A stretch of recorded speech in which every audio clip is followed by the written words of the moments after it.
The insects stopped, all of them, at once, like someone had put a hand over the world's mouth. 1 second, the whole mountainside was screaming with crickets, and the next, there was nothing, and I could hear my own heartbeat sitting there in the dark of an abandoned temple with my eyes closed. That's the part nobody tells you about hunting ghosts.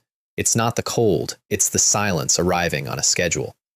I'd been sitting in that corner since sunset, cross-legged, not moving, visualizing darkness until I was basically part of the wall. That's my whole thing, by the way. I picture something hard enough, and I get to borrow what it is. Picture darkness, become darkness. If you'd walked in with a lantern, you would have seen 4 rotted pillars, a lot of dust, and absolutely no me. The temple was an earth god temple, or it used to be. The statue was gone, stolen, or crumbled, nobody knew. Downstairs was suspiciously clean, because travelers slept there, and travelers sweep. Upstairs was thick with dust, because travelers are not stupid. I'd gone up anyway. Upstairs there was a rope hanging from the roof beam. Just hanging there, swaying a little in the breeze from the window, doing that patient thing that ropes do. And scattered across the floorboards were talisman papers, faded to nothing, peeled off the walls a long time ago. Somebody had sealed this place once. Somebody had done a bad job. So I went back down, picked my corner, and turned into furniture. Now the crickets had quit, and the temperature dropped like the building had been dunked in a river. A lawn wind came through the doorway and rolled across the floor, and every hair on my arm stood up and filed a formal complaint. An ordinary man sitting where I was sitting would have frozen to death without ever waking up. I'm not an ordinary man. I'm worse. The lawn chi came in like a little whirlwind, spinning across the tiles, looking for something warm. I opened my eyes. Here's the trick, and it's the only trick I have. I stopped picturing darkness, and I started picturing the sun. Not a nice sun, not a poem about a sun, the actual thing hanging up there, cooking the world. And the second I had it clear in my head, my blood went hot, and my chi went sideways, and my whole body decided it was a furnace with opinions. Then I got up and hit it. I want to be clear that I did not do anything clever. I walked over and threw one punch, and the air cracked, and the light came off my fist like somebody had opened an oven door in hell. The vengeful soul had exactly enough time to scream and no time at all to leave. It went out like a candle in a wind tunnel. All the lan chi in the room went with it. Purified, gone, spotless. And then I stood there in an empty temple, feeling absolutely nothing good about it. Because it died in one punch. That's the problem. Vengeful souls are not made of paper. My sun punch does terrible things to that kind of creature, sure. But even so, it should have taken me 2. This thing folded on the first. Which meant it was a little nobody that had wandered in because the place smelled nice, and the actual thing that had been making travelers disappear out here was somewhere else, watching, or asleep, or busy. So I put the token in my palm and let it record the aura, proof of work. Then I went back to my corner, turned into wall again, and waited for the real one. It never came. I sat there until the sky went gray and the yang chi came up, and the world remembered it was allowed to be a world again, and nothing else walked through that door. Cool, great, love that for me. I clapped the dust off my hands and got up, and then, because I have a functioning survival instinct, I did the extra credit. I stood in the middle of that temple and pictured the sun again, but slower this time, and let a wisp of it soak into the stone and the beams and the floor. The place changed. Not the way it looked, the way it felt. All that patient, hanging, waiting for you feeling drained out of the air, and what was left was warm, like a room somebody actually lives in. If you want to be a nerd about it, I'd buffed the building. Light, purification, evil breaking, demon breaking. Anything unclean that stepped in here now would feel like it was standing in an oven. It wouldn't last forever. But it would last long enough that the Demon Subduing Division couldn't accuse me of taking a salary and doing nothing, which is a genuine institutional risk where I work. Then I brought up my panel. Name, Chen Feng, cultivation, Yang Yuan realm, cultivation technique, Tai Yuan skill, source power, 10. 10. 10 whole points. I looked at that number the way you look at your bank balance 3 days before payday. Okay, context. I'm not from here. I died somewhere else and woke up in this world about a year ago, in a field, with nothing. And this world runs on cultivators and evil spirits and a dynasty that's rotting from the inside out. What I got instead of a family or a name or a plan was one ability, and I named it visualization, because that's exactly what it is. I picture a thing. I get to be a little bit of that thing. Picture the sun, and my fists come with sunlight in them, and demons stop being a problem. Picture a hunting hound, and I can track by smell for about an hour before it wears off. The clearer the picture, the bigger the blessing. If I could ever hold a complete sun in my head, one punch from me would be a small sun going off. And if I spend source power, I don't have to stop at borrowing. I can drag the thing out of my head and into the world and make it real. Anything. Doesn't even have to be a specific thing. A vague concept works. It just costs more. So yes.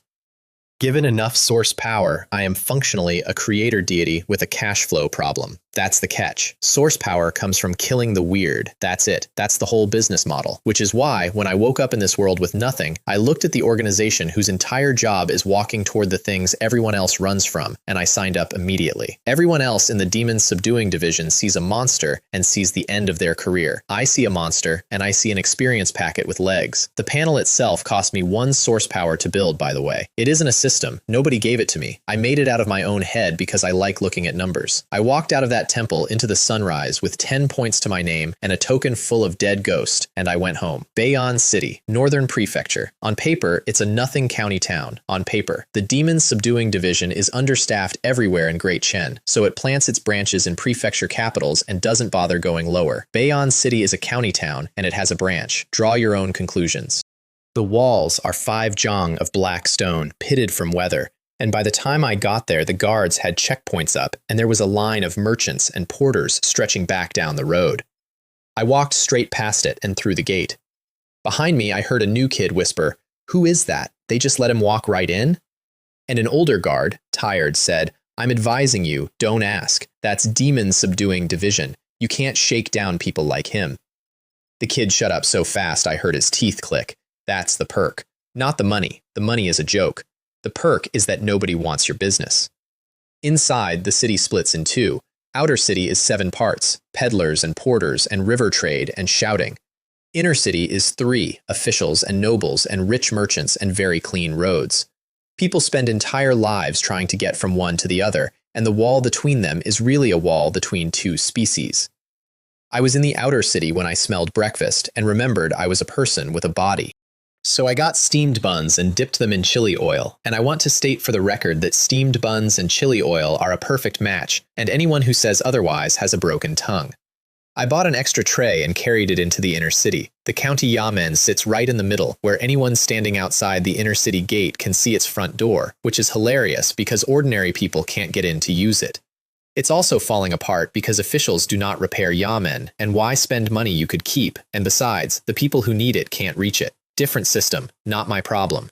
And even if I wanted it to be, you have to be strong before you get to have opinions about a country. I wasn't strong. I was a man with 10 source power and a tray of buns. The division has 2 stone lions outside the gate, or suani, technically, ancient divine beasts, mighty and fearless, demon-breaking and evil-slaying. Very impressive. Above them is a plaque with 3 characters on it that look like a child wrote them with a stick. Every single time I walk under that plaque, I think the same thought, which is that the Elder Jiang's calligraphy is genuinely extraordinary and somebody should study it, medically. I went in, ignored everyone, and walked the familiar route to the study. Bookshelves floor to ceiling, that dry paper smell, and an old man on the left reading with the light on his face. "Elder Jiang," I said. "Here, have some buns." I put the tray down on the spot on the desk where the tray always goes. His name is Jiang Haoran. Chen runs the Bayon City Demon Subduing Division, and he's the reason I'm not a skeleton in a field somewhere. When I landed in this world, I was dying in the wilderness, and he was chasing something at the time, and he found me and brought me in. Chen looked up. His face is a map of wrinkles, but his eyes are unreasonably bright, the eyes of a veteran who never got the memo about being old. "Back so soon, kid?" "How should I put this?" I said. "There might be something else going on." I put the token on the desk and told him the whole thing. The rope, the talismans, the one-punch soul.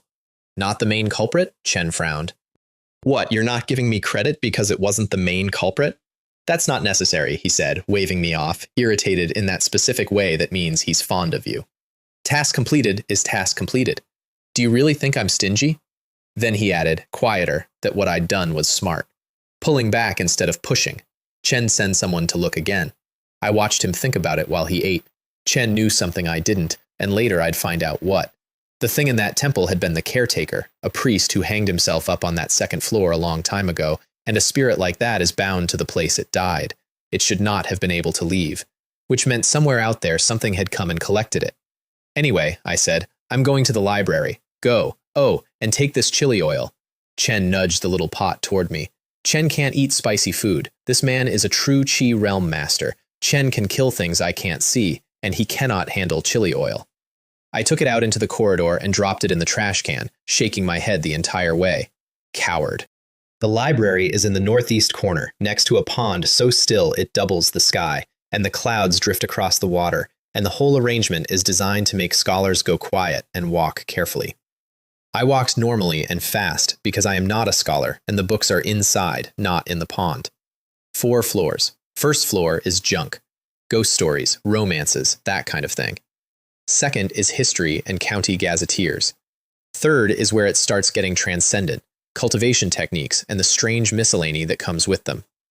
4th floor has 1 book on it. I don't know what the book is called. Nobody in the entire Bayon division is qualified to go up there except the division head himself, and the stairs are sealed with a restriction, and he doesn't go either. I tossed my token to the girl at the counter, and she rolled her eyes at me. I got that a lot. The division head's kid, everyone called me. Connected person. She didn't say anything out loud, because as long as the merits were there, she didn't care what I took, and also because she hadn't sorted out her own cultivation technique yet, and had bigger problems than me. She was maybe 20. She had a habit of tucking the register under her elbow when she wrote. Remember her. I'm not going to enjoy this later. 3rd floor, unremarkable corner, and I pulled out what I'd come for. The Great Sun Contemplation Diagram. It's a picture book. That's it.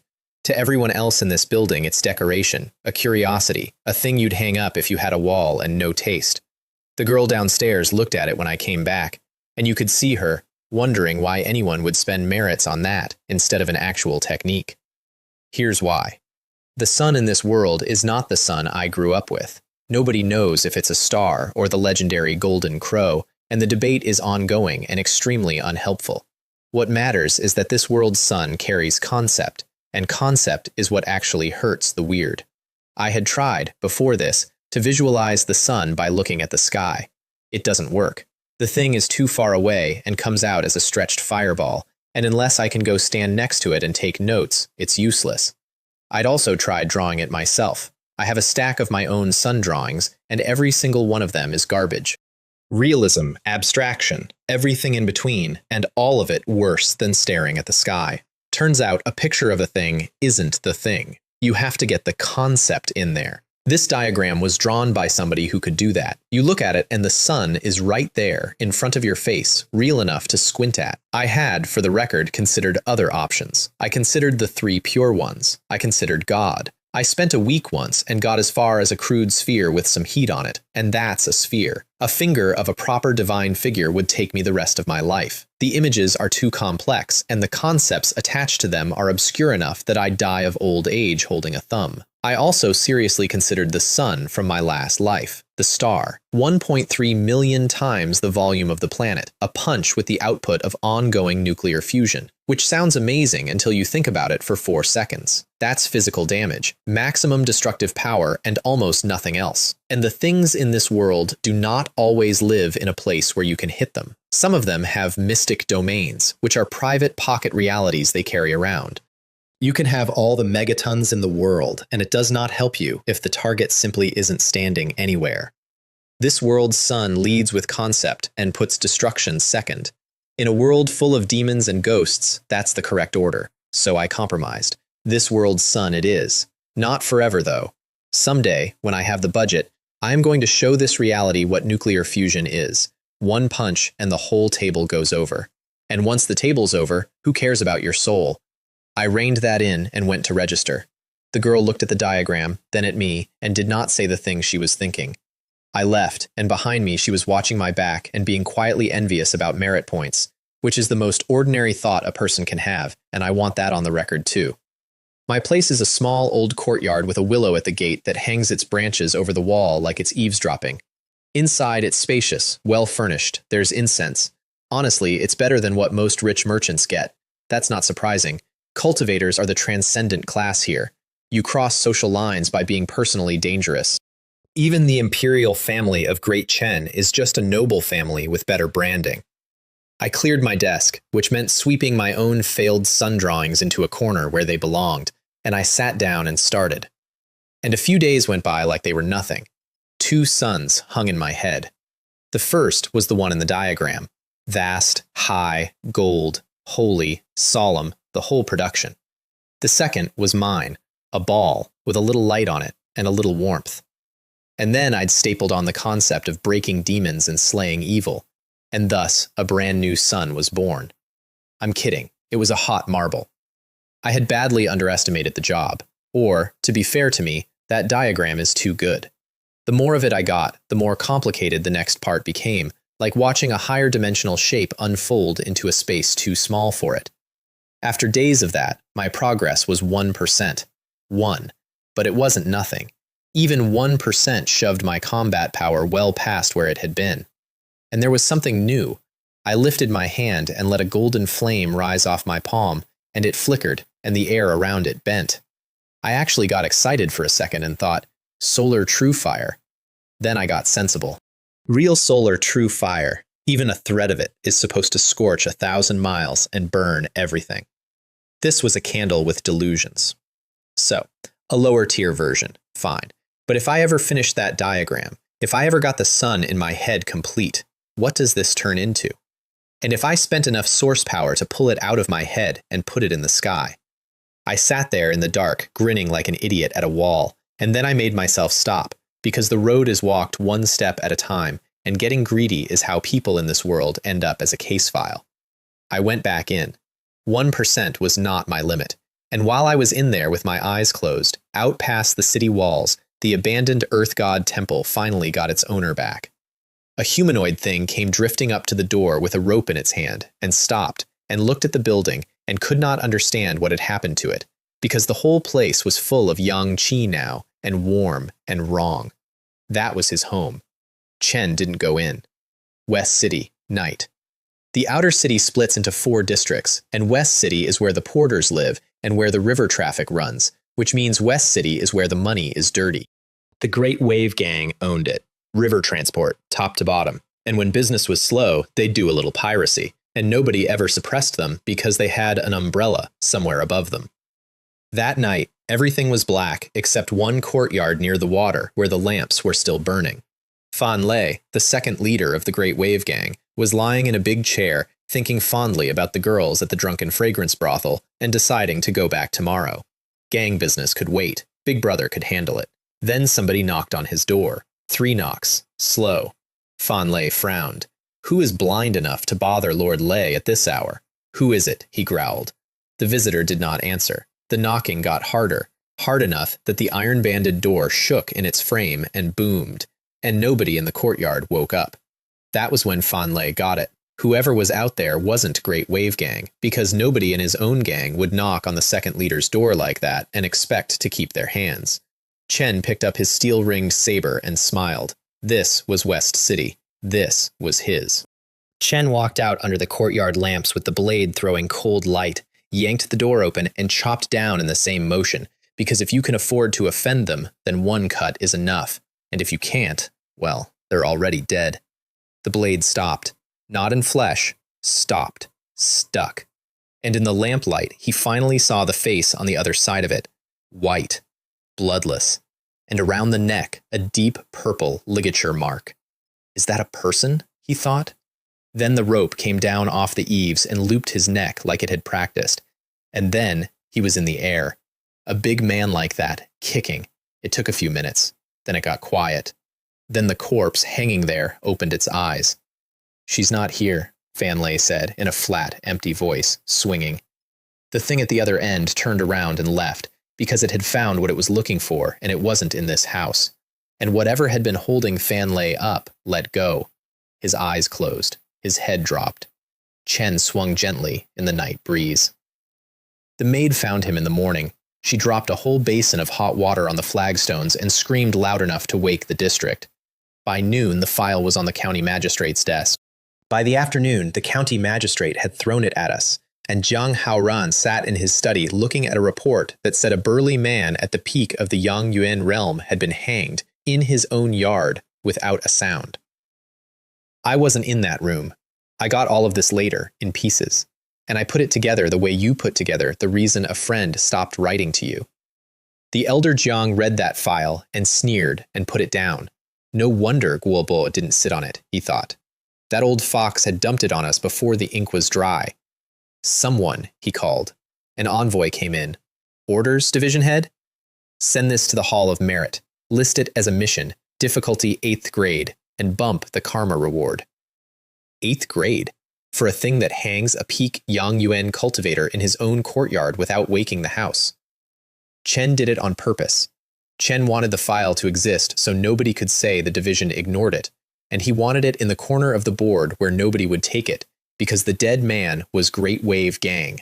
Those people monopolized the river and bled the porters and did whatever they liked, and in Jiang Haoran's private opinion, the entire gang could die and the city would smell better.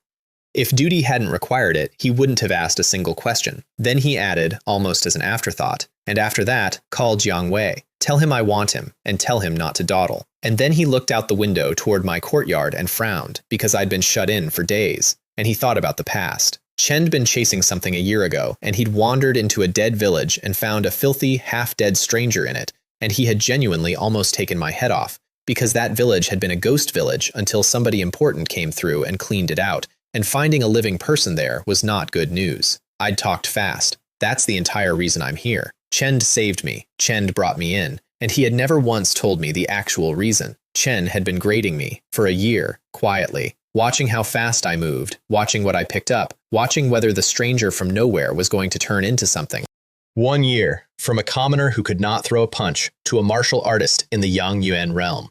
And his verdict, sitting there at his desk, with my buns still on it, was this. Mediocre. Average aptitude. In an ordinary place, in some low-tier gang, that would be top talent. But this was the Demon Subduing Division, the strongest violent organization in Great Chen, stuffed with experts, and geniuses were not rare here. Chen Feng will eventually fade into obscurity. This kid isn't suitable to inherit my mantle. Fortunately, he thought, I prepared for that. One could only say that Chen Feng, this variable, had failed to surprise him. And I want you to understand something, because I understood it eventually, and it did not make me angry. It made me careful. Chen had never saved me for free. Chen had reasons. Inheriting his mantle was one. My face was another, because he had a specific aesthetic about what a successor should look like, and I fit it. The Demon Subduing Division is not a place you can just walk into. Saving a man's life doesn't get you a badge. Chen'd been picking a horse. And after a year, he wrote on my card, in his own head, will not amount to anything. Then he said, to nobody, 20 years have passed. It's another turning point. I must prepare. And there was a knock. Come in. And in walked a very handsome young man with a paper fan, dressed to be looked at. Jiang Wei, the elder Jiang's adopted son. And the elder Jiang looked at him and sighed internally, and the content of the sigh was this. Jiang Wei's aptitude is better than Chen Feng's. Unfortunately, his face is slightly worse. If only the two could be combined. I want to stress that I am not making that up. That is what the man was thinking. Father, said Jiang Wei, smiling, may I ask why you called for me? How many times have I told you? This is the Demon Subduing Division. Jiang Wei went quiet for a second. Then, very respectfully, may I ask, division head, what important matter you require of your subordinate? Jiang Haoran nodded, majestic as anything. Follow me up to the 4th floor of the library. Do not spread word of this. No one is allowed to know. And Jiang Wei's heart went off like a firecracker because he knew what was on the 4th floor. The ancient text. After all this time, was he finally qualified? The two of them went straight through the empty 1st floor and up, and I was 3 courtyards away with my eyes shut, looking at a hot marble, having no idea that I had just lost a race I was never told I was running. 2 or 3 more days went by. I came out of it at 5%, and more than that, I'd come up to the peak of the Yang Yuan realm. I'd only just broken into Yang Yuan not that long ago, and now I was standing at the top of it, and I could feel that barrier, thin as a soap bubble, and I knew that if I wanted it, I could put my shoulder through it right now and step into Foundation establishment. I didn't. Here's why, and this is the closest thing I have to a long-term plan. The Yang Yuan realm is about nourishing origin qi. Most people nourish their own internal origin qi, and that's fine. That's the road. Spirit complete and qi abundant. Congratulations. But some lucky people get external origin qi, exotic stuff. Clear wind, profound earth, sky azure, solar, lunar. That kind of thing is nurtured in specific blessed places over centuries, and getting one is the opportunity of a lifetime. If you can refine it into yourself, your origin qi picks up its properties. The scorch of the sun, the chill of the moon. It more than triples your combat power, and it basically guarantees you'll reach the true qi realm and become a grandmaster. I had no opportunity. I didn't know where any of those places were, and I couldn't have fought anybody for one if I did. But I had a divine ability, and the thing I was visualizing was the sun. So I wasn't going to go find solar origin qi. I was going to cook my own. That's what the extra days in there were for. Not the 1%, the transformation. Every hour I sat with that diagram, the origin qi in my body was quietly turning into great sun origin qi. And once it finished, Foundation establishment would just happen. No fighting for it. No breakthrough in battle. It would arrive the way water arrives at the lip of a cup. Basically, I found a way to lie down and win. My aptitude is ordinary.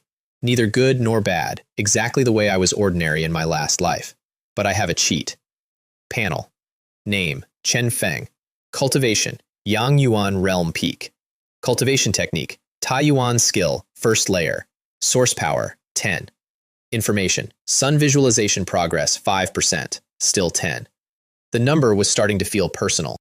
I opened the door for the first time in days, and the breeze came in and cleaned out my head, and I stretched until my spine made a noise like a leopard clearing its throat. Time to go earn some karma, I thought, and also to eat something. In life, you should never shortchange your stomach.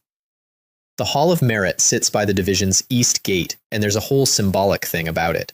You take a mission, you leave by the east gate toward the rising sun, and that's the blessing. The joke, which everybody makes and nobody laughs at, is that an envoy who takes a mission will in all likelihood meet his death in the west. That's why we're understaffed. It isn't recruitment, it's the death rate. New blood cannot replace old blood fast enough. Nothing to be done about it. In a world this full of weird, if our death rate isn't high, the common people's death rate is. The hall is huge, almost a plaza, and the pillars are carved with runes that form a formation. Ward off evil, break demonic influence, disperse malevolence.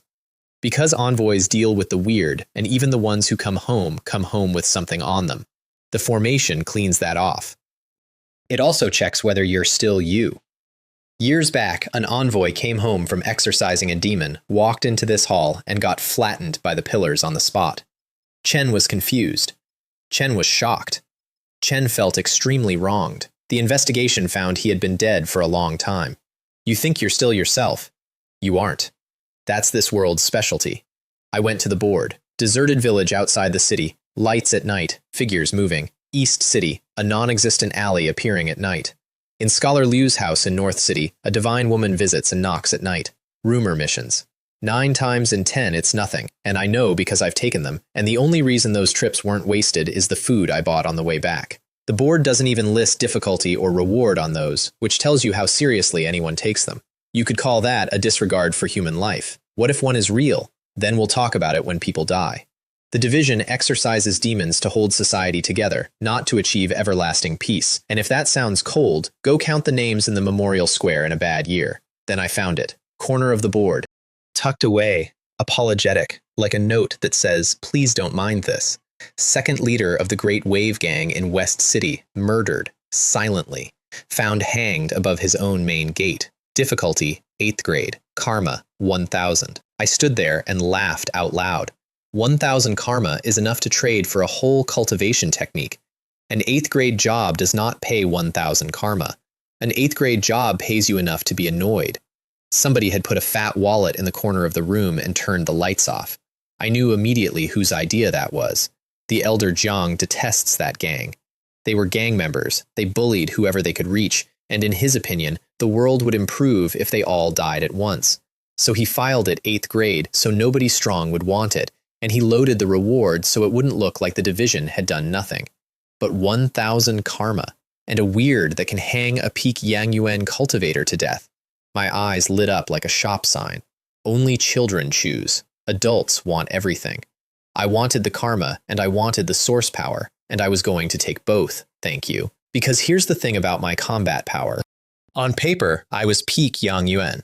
In practice, I could take somebody who had just entered Foundation Establishment and grind their face into the flagstones. And my Great Sun visualization is not a general purpose buff. It is specifically, structurally, a countermeasure against the weird. I went to the counter, where the clerk was so bored he had moved on to picking his ears. I've said this before, and I'll say it again. These administrative people are unbelievable. It's exactly like the state-owned enterprises in my last life. Sit at your desk, slack, clock out, get paid. If this world didn't have extraordinary power in it, and if I didn't have my cheat, I'd have gone for one of these jobs immediately. Drift through life, take the money, no monsters. It's a beautiful arrangement. Chen Feng, said the clerk, and his face changed. Are you actually planning to take this mission? Yes. Then don't blame me for not warning you. A female envoy took this 3 days ago. She disappeared. That stopped me. Disappeared is a polite word. In a world with weird in it, disappeared and dead are the same file with a different cover, and the weird do not do mercy.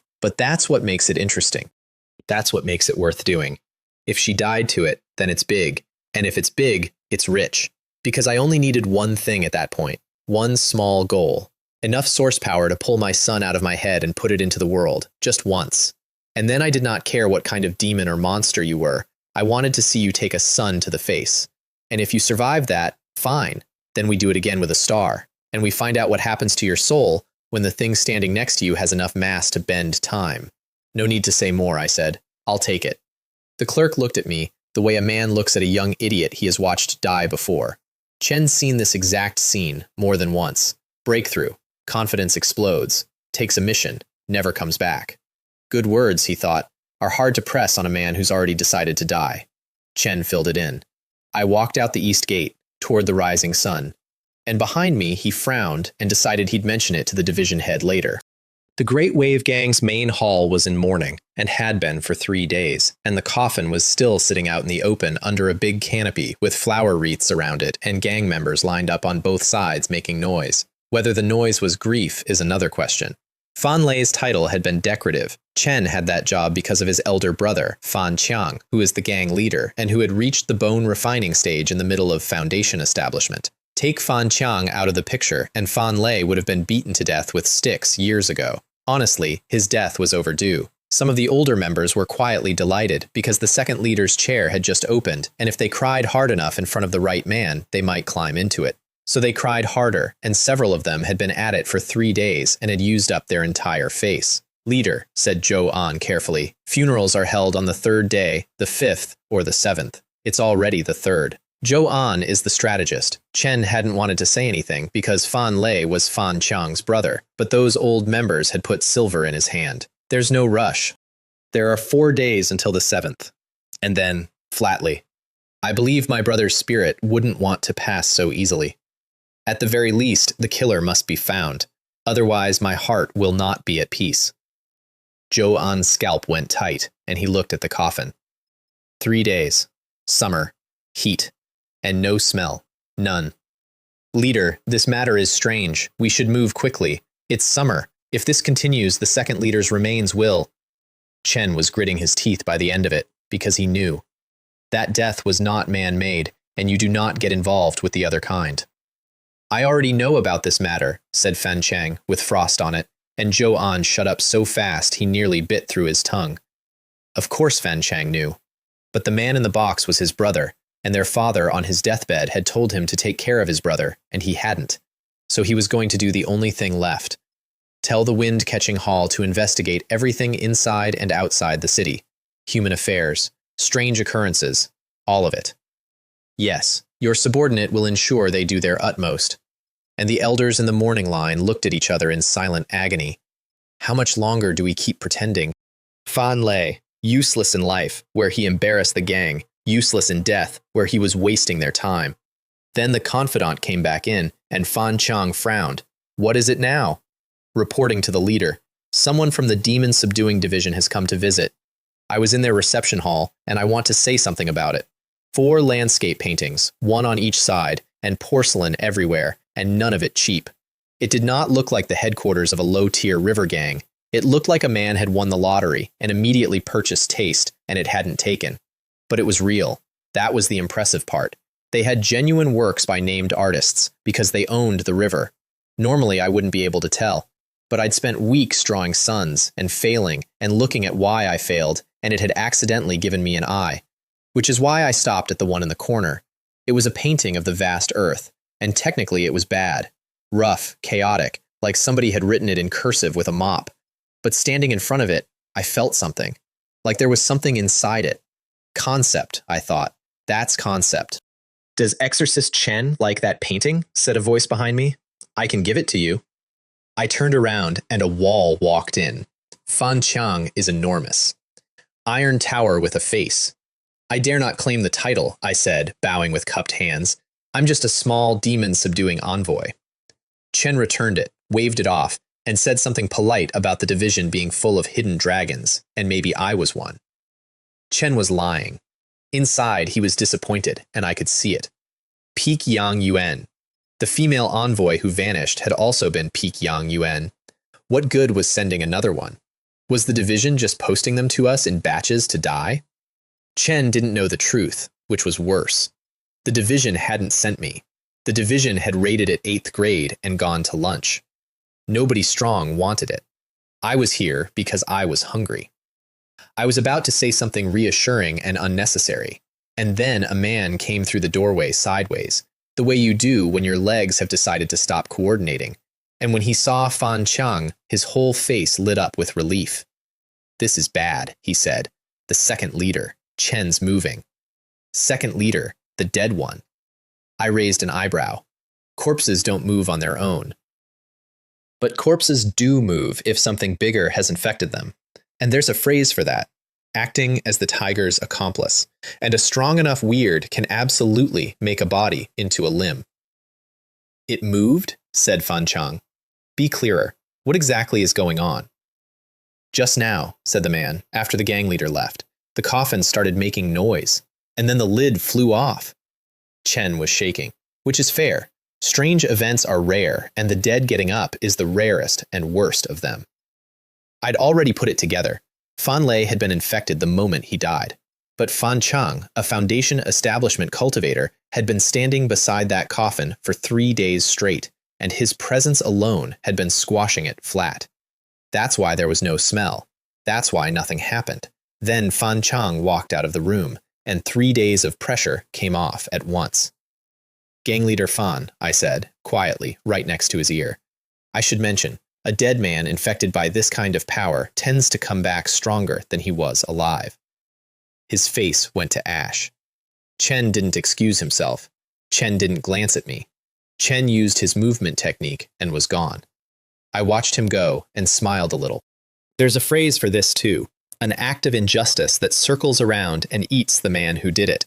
Anyway, as an envoy, I did have to handle it, and there was source power in the room. Why are you still standing there? I said to the man who was still vibrating. Lead the way. The morning hall was a disaster by the time I got there. Fan Lei's face was white and bloodless, same as the thing at the temple, same deep mark around the neck. Chen was hunched over with his eyes glowing green, going down the line of gang members like a man reading a menu. Then he was just gone from where he'd been standing, and some unlucky idiot was on the floor under him getting bitten, and it was loud, and it was wet. Half the room ran. The rank and file scrambled over each other to get out. The elders with actual martial arts didn't run. They also didn't move. They stood there very still, watching him, calculating. They had considered running, but if they ran and Fan Chang arrived, their futures were finished, and that was unacceptable. The weird is terrifying. Being broke is worse. They were sneering internally at Zhou An, who was hiding behind the crowd, shouting, "This is infection from the weird," he was yelling. "Everyone, don't be afraid. Go up together and pin him down. Sure, you first."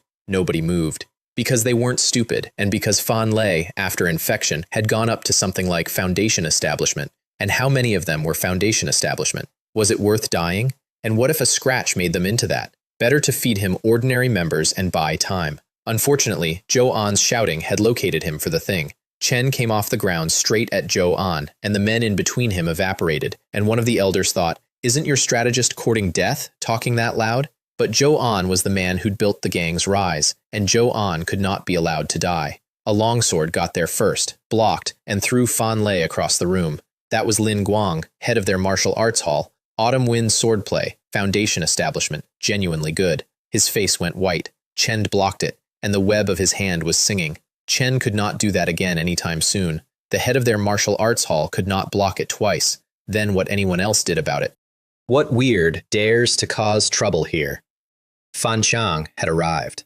Chen filled the doorway, and then he saw his brother standing up. "Brother," he said, "is that you? Are you still alive?" And for 1 second there was hope on that enormous face, and I want to be honest with you, that was hard to look at. Unfortunately, whatever was riding Fan Lei had spent 3 days being crushed by exactly one person in the world, and it knew whose fault that was. It went for Fan Qiang. Chen slapped it out of the air, one palm, so hard it made its own wind, and Fan Lei went across the room again. That's bone refining, third realm of foundation establishment. Get bone refining to its peak, and you forge the human dragon inside you, and your body stops being a thing that can be damaged. Fan Lei got up like nothing had happened and came back. And around the room, the elders relaxed. Finally, now they didn't have to do anything. Fan Qiang was not relaxed. Fan Qiang was in trouble, and the trouble was that it was his brother's body, and he didn't want to break it. Chen was pulling every punch, and a pulled punch does nothing to a thing that moves like the wind and doesn't feel pain. So they were locked, and he was losing ground. I came in at my own pace and looked around the room. Wreckage, blood, a few dead. What a pity, I thought. Only these ones, not enough. Then I looked at Fan Lei. Fan Lei, your ideological awareness needs work. You're not even eliminating scourges for the people.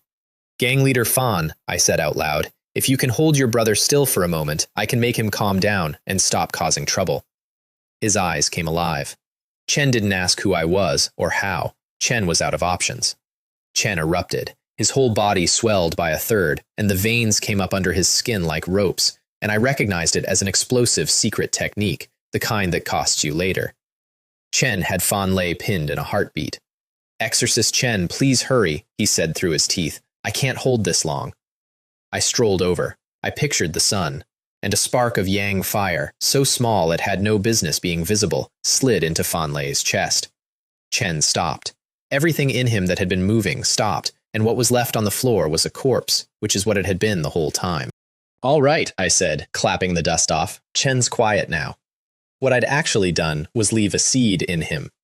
That spark of yang qi came off my solar true fire, and it sat down inside the body and pinned everything strange in there flat. And if I ever wanted to, from anywhere, I could let it off the leash, and there would be no Fan Lei at all. Not ashes, nothing. More thorough than an incinerator, and quieter. Fan Qiang stared at his brother's body with an expression I liked. Chen hadn't felt me do it. Chen hadn't felt anything. It seems a Yang Yuan realm cultivator shouldn't be underestimated, he thought.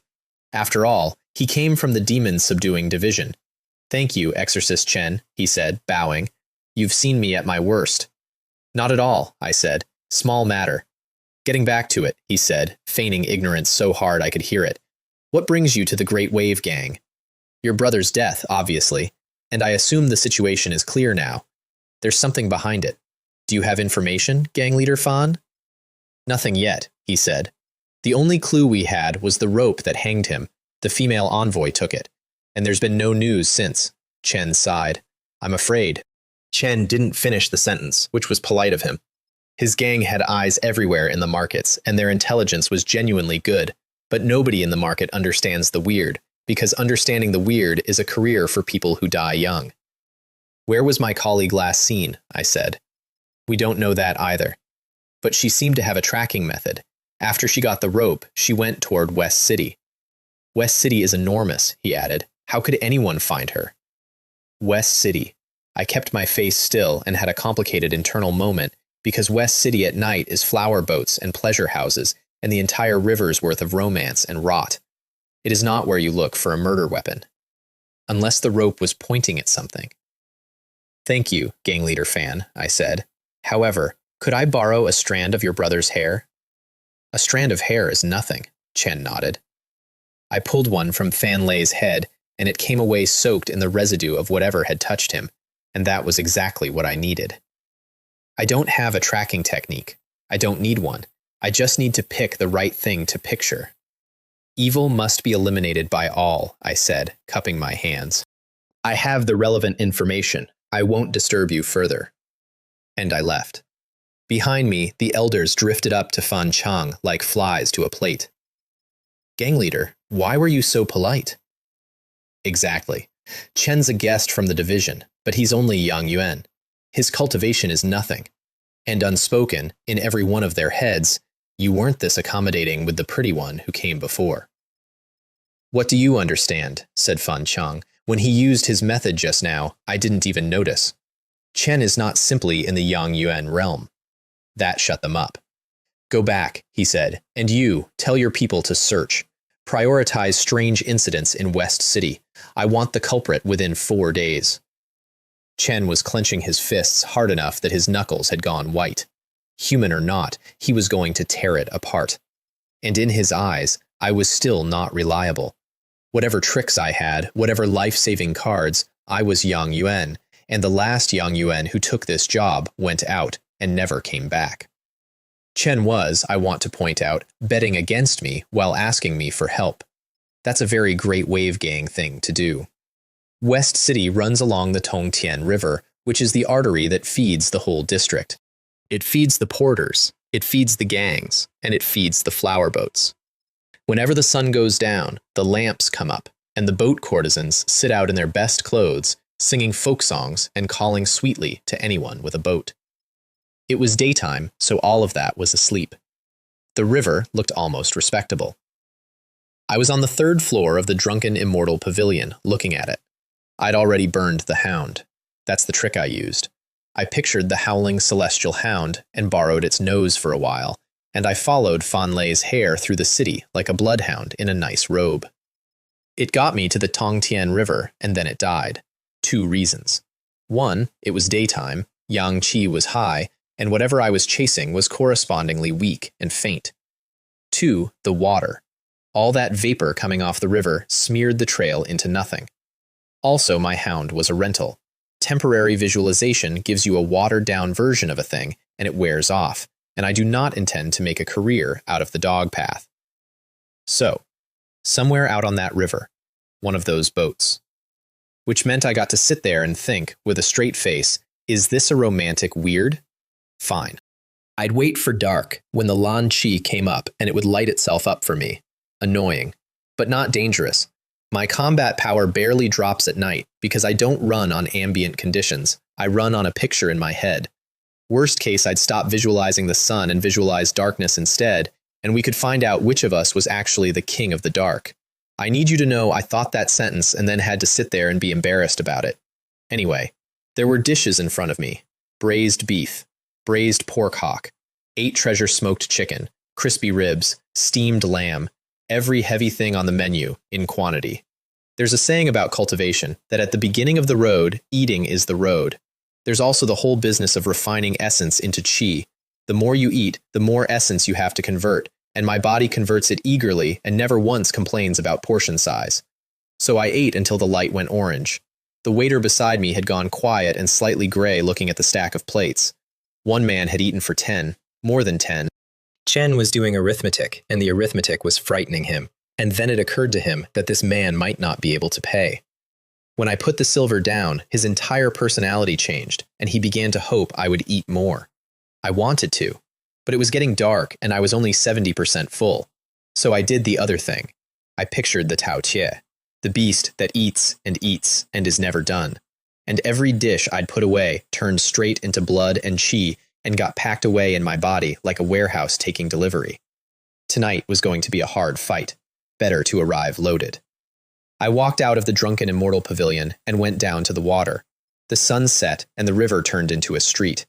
Boats everywhere, lanterns everywhere, music coming off the water, That whole floating, drifting, decadent thing that a city does when it has money and no shame. I was not interested. I want to be clear that this is not virtue. I'm not a monk. It's that this world is dangerous enough that I'd rather keep both hands free. There's a line about it. No women in the heart, the blade draws naturally divine. I'd think about that stuff when I could stand on my own feet in this place, which at the time meant not yet. I found a boatman on the bank, 60 roughly, with a face like a dried riverbed and a pipe in his left hand that he blew rings with while he waited. Young master, which boat? Yu Chunju, Xiangsu Pavilion, Shaoxiang Pavilion, Yirenju. Chen had me pegged as a customer and started listing the menu. I found these names hilarious, by the way. Every one of them uses ju, or ge, or lo, residence, pavilion, building. These are boats. They are trying to outclass the actual brothels on land, and the brothels on land are aware of it. I pointed at the biggest thing on the water, 3 or 4 stories, lit up like a small city. What's that? Chen followed my finger and understood immediately. That is the Drunken Fragrance Brothel, young master. The only flower boat that dares to use the character Lu in its name. Its influence beats most of the houses inside the city. Then he added, a little too casually, "Does young master not know this?" I smiled and didn't answer. "Then let's go to the Drunken Fragrance Brothel." Chen shut up. Chen had a philosophy about that, which he explained to me later without meaning to, and the philosophy was that people who know too much tend to die early. On the way, he warmed up and started telling me about the place. What drunken means, what fragrance means, the specific things they are famous for. Some of what he described genuinely widened my modern eyes. At one point, I said, out loud, "You can actually play like that," and he said it was all just gossip he'd picked up from customers. I want to note, for the record, that he was 60 and clearly capable of being vigorous in old age, and I did not believe him for 1 second. The boat got closer. The music got clearer, and underneath the music, in my perception, the thing I was tracking got closer too. We pulled up alongside. I paid him. "Boatman," I said, "leave, quickly, don't linger." Something in the way I said it made him look up, and his eyes went off my face and down to the emblem on my clothes. His pupils shrank to pinpricks. Chen took the money, and he did not say thank you, and he did not say goodbye. Chen got that boat turned around and gone. Chen didn't know what the emblem was. Chen didn't need to. 60 years is enough to teach a man what danger smells like. Chen knew one other thing, and I found this out much later, which is that 3 days earlier he had ferried a woman out to this same boat and she had not come back. Chen assumed she was a courtesan starting work. Chen felt a small, quiet pang about it at the time. Standing there, watching me, he revised his opinion. I looked up at the flower boat, all lit, all noise, and I stepped on. Top floor, 4th, the part that is officially not open. There were 3 people in that room, if you're being generous with the word people. A woman was sitting on the bed in red, with a long neck and a great deal of leg and eyes that did the whole misty, smiling, slightly cruel routine, and she was talking. "Chen Ming," she said, "I didn't expect that 20 years later you'd still exist, and that you'd turn into this, and come back for me." The thing she was talking to was pinned in the air by the light off a bagua mirror on the ceiling. It had a white face and a deep mark around its neck, and it was holding a rope, and it was staring at her with a rage that things like that are not supposed to be able to feel. "Actually," she said, "I didn't want to do it back then, but your Chen family bloodline was too stable. How else was I supposed to stimulate it without making love to somebody else right in front of you, and then extract your divine Tao power?" Chen Ming. She stood up. "Damn you," it managed. "You bitch." "Bitch?" she said, and smiled beautifully. "Yes, I am a bitch. In these 20 years, I don't know how many men I've been with. So you're really quite pitiful, not dying properly. And now learning all this." She sighed. Her face was full of smiles. "Perhaps I should have realized sooner. You still had your family's power in you, and with 20 years and the node, you did qualify to turn into this. What a pity you were so reckless. No, as a thing like this, how would you have a brain? Reckless doesn't fit." Then she turned and looked at the other one. The third person in that room was a woman with a white face and a deep mark around her neck and no life in her at all, and she was wearing the uniform of a demon subduing envoy. "Alas," she said, "such a beautiful girl, and you killed her, just like that. You've stirred up big trouble, killing someone from the division. So, you can be the compensation." She put her foot on the thing's head. Runes lit up and burned themselves into it, and when they settled, they formed one character. Slave. In life, you were my tool, she said. In death, you'll be my dog. Do you know how many people want that kind of luck and never get it? And she made a small, satisfied sound, because 20 years ago she had taken something enormous from this creature, and now the same creature had walked back into her hands for free. Heaven really does favor Murong Ling. Then she stopped. An outsider, she said. Here? She cursed, because she'd been about to enjoy herself. Since it's your mess, she told her new dog, you clean it up. Downstairs, I was buying a ticket into hell. The drunken fragrance brothel has 4 floors. First floor is common customers, ordinary people, poor scholars with a few coins. Second floor is dignitaries and nobles, and the girls up there are on a completely different level. Third floor is where the special arrangements happen, and I'll leave it there. Fourth floor, officially, is not open. That's the official statement. I'd changed out of my uniform. Dark satin robe, silver hollowed-out hibiscus trim showing at the collar, jade belt, ivory folding fan. I looked like a refined young master with too much allowance. First floor was a wide hall with women calling out and smiling until it overflowed, and when a customer picked one, they went straight into a private room and the sound effects started immediately. Very direct, no class at all. I genuinely could not tell you how it differed from animals. Even in this, apparently, there are social tiers. Young master, said a pimp, appearing at my elbow, which lady catches your eye? Or would you like the second floor to meet our courtesan Yue Lan? I closed my fan. Let's go, second floor. Because the thing I was tracking was very close and getting closer, and I was fairly sure it was coming toward me on purpose, which meant it had noticed me first. Fine, saves time. The pimp took me up, boasting the whole way, escalating with every step until he was claiming they had actual heavenly immortals and were the best in the northern prefecture. I stepped onto the second floor, and the air went cold and silent, like walking into a cellar. I raised an eyebrow, and then I stamped my foot. The floorboards under me collapsed, and the whole level shuddered. One more like that, and I'd have made a hole and gone through to the first floor. And with the impact, my blood and chi went around my body and came back out as heat, and the cold got shoved off me. Beside me, the pimp did not react at all. Chen kept talking. Chen was now explaining their range of roleplay options and props. Then the cold came back all at once, the lamps dimmed, and the second floor went completely silent. The pimp was gone. Not walked away, gone, like he'd never been standing there. I raised an eyebrow again, and this time I meant it. Big fish. This thing had a mystic domain. A mystic domain is a weird's own private space. Inside it, it moves freely, uses abilities it can't use out here, and in the strong ones, it can twist reality. It is the nightmare of ordinary martial artists. There are stories that a weird with a domain is a great terror, and only an extraordinary noble family can put one down. I felt my blood slow, then thicken, then start to stick, like I was standing in an Arctic field. That's the domain leaning on me. I wasn't worried. I couldn't tear a domain open with true chi the way a grandmaster can. But my picture is the sun, the supreme yang of heaven and earth. 2 floors above me, Murong Ling was watching the whole thing through an ancient bagua mirror with a smile on her face and thinking that this was funny, using an ox slaughtering knife on a chicken. She'd only sent Chen Bo in because she thought there might be trouble, and it was only a Yang Yuan realm boy. Then she got a proper look at my face, and her expression changed entirely. Such a handsome man, she thought. If he simply dies without ever being intimate with me, wouldn't that be a waste? And she sent one order down the slave mark. Capture him alive. She was already picturing it, pinned under her, licking her toes, made into a male concubine and kept at her feet. Heaven really was favoring her. She'd just picked up a tool with a divine bloodline, and now this had arrived.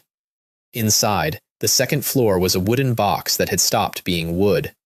I knocked on a wall, and it was hard the way a mountain is hard. That's the isolation part of a domain. If you want the image, it's the indestructible scenery in a horror game.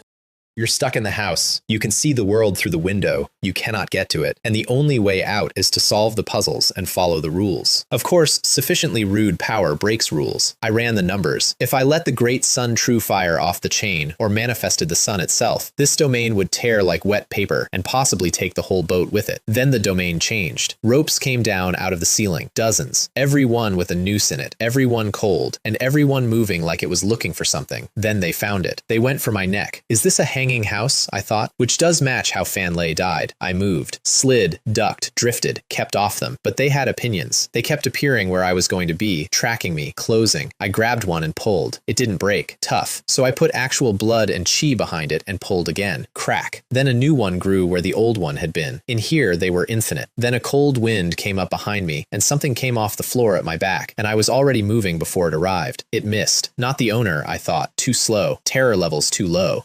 This is an appendage. Then I turned around and looked at it and stopped. I knew her, or I'd known her when she was alive.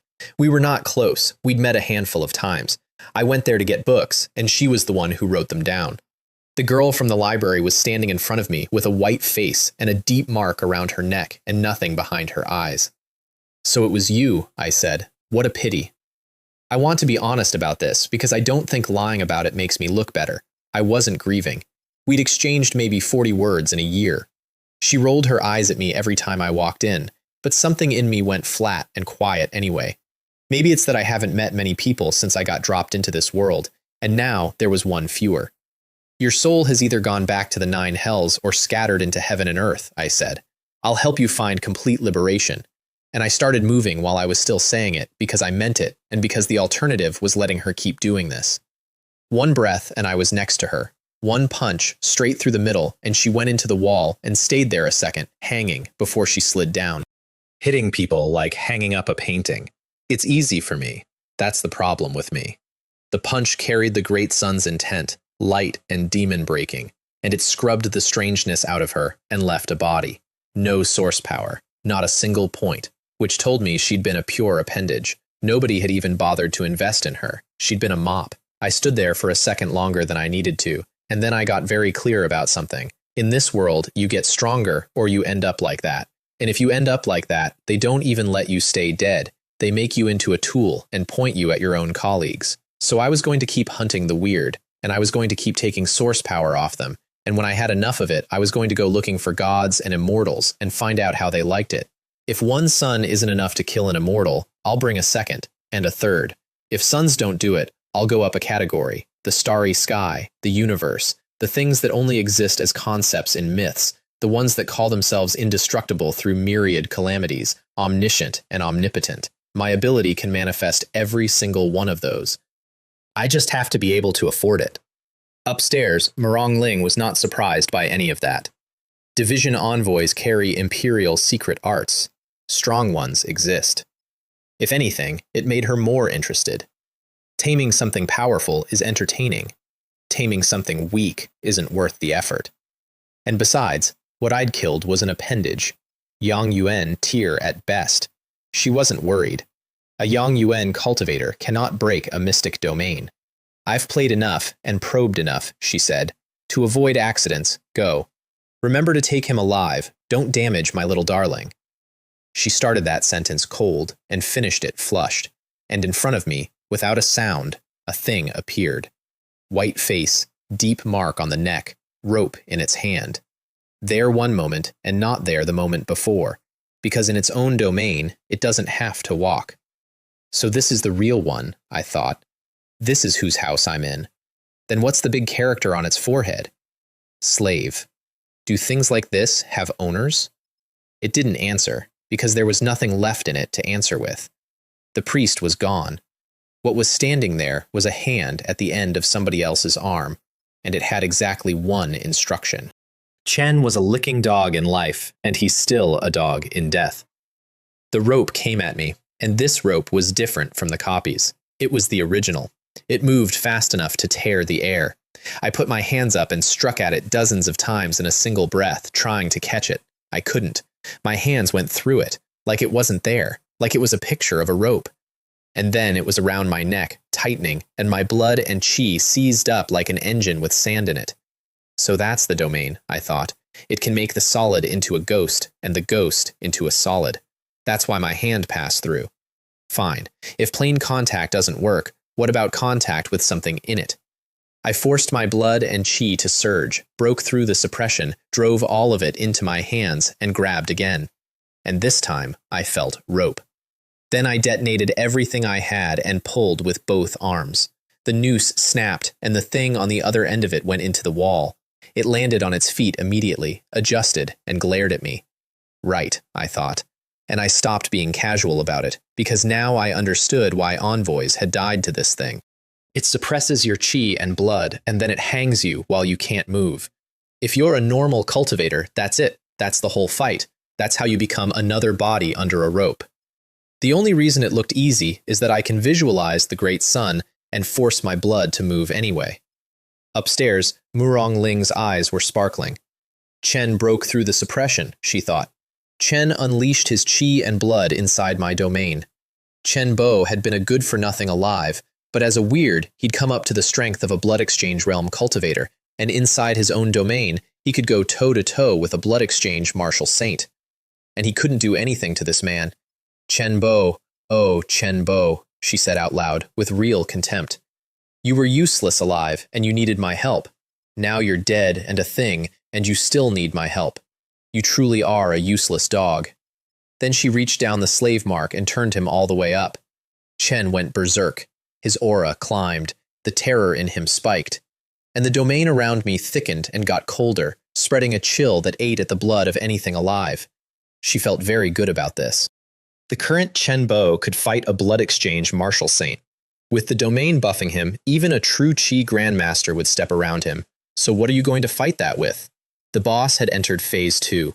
There were environmental debuffs, weakness, corrosion, slowed movement. How is a normal player supposed to beat that? Fortunately, I am not a normal player. I have a cheat.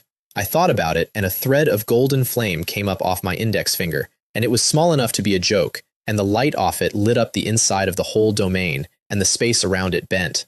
The thing came at me. I flicked my finger. Rest in peace, I said. In your next life, remember not to be a dog, if you even get one. The flame touched him and went through him, outside in, then inside out, all the way, and what fell on the floorboards afterward was a smear of ash. Upstairs, watching through her mirror, Murong Ling sat very still. What kind of flame was that? She was working through it fast, which is the thing about her. She was never stupid. A noble family with flames. It had to be. The Ma family, the #1 demon exterminators, with their Yang Extremity True Flame. Except no. Yang Extremity True Flame is for exorcism. It is not domineering. It does not turn a body into ash in one pass. Whatever that was, she thought, it is not simple.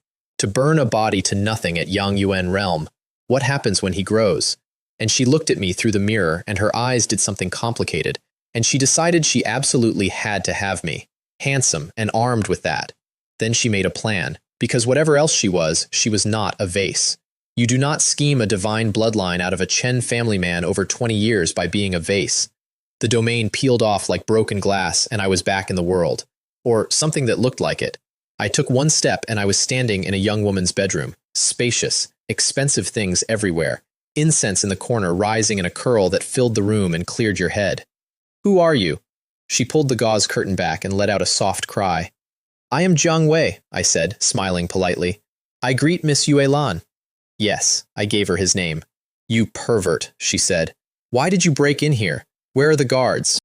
My drunken fragrance brothel is a place of pleasure, but there are also girls here who perform arts and do not sell their bodies. No scoundrel is allowed to trespass.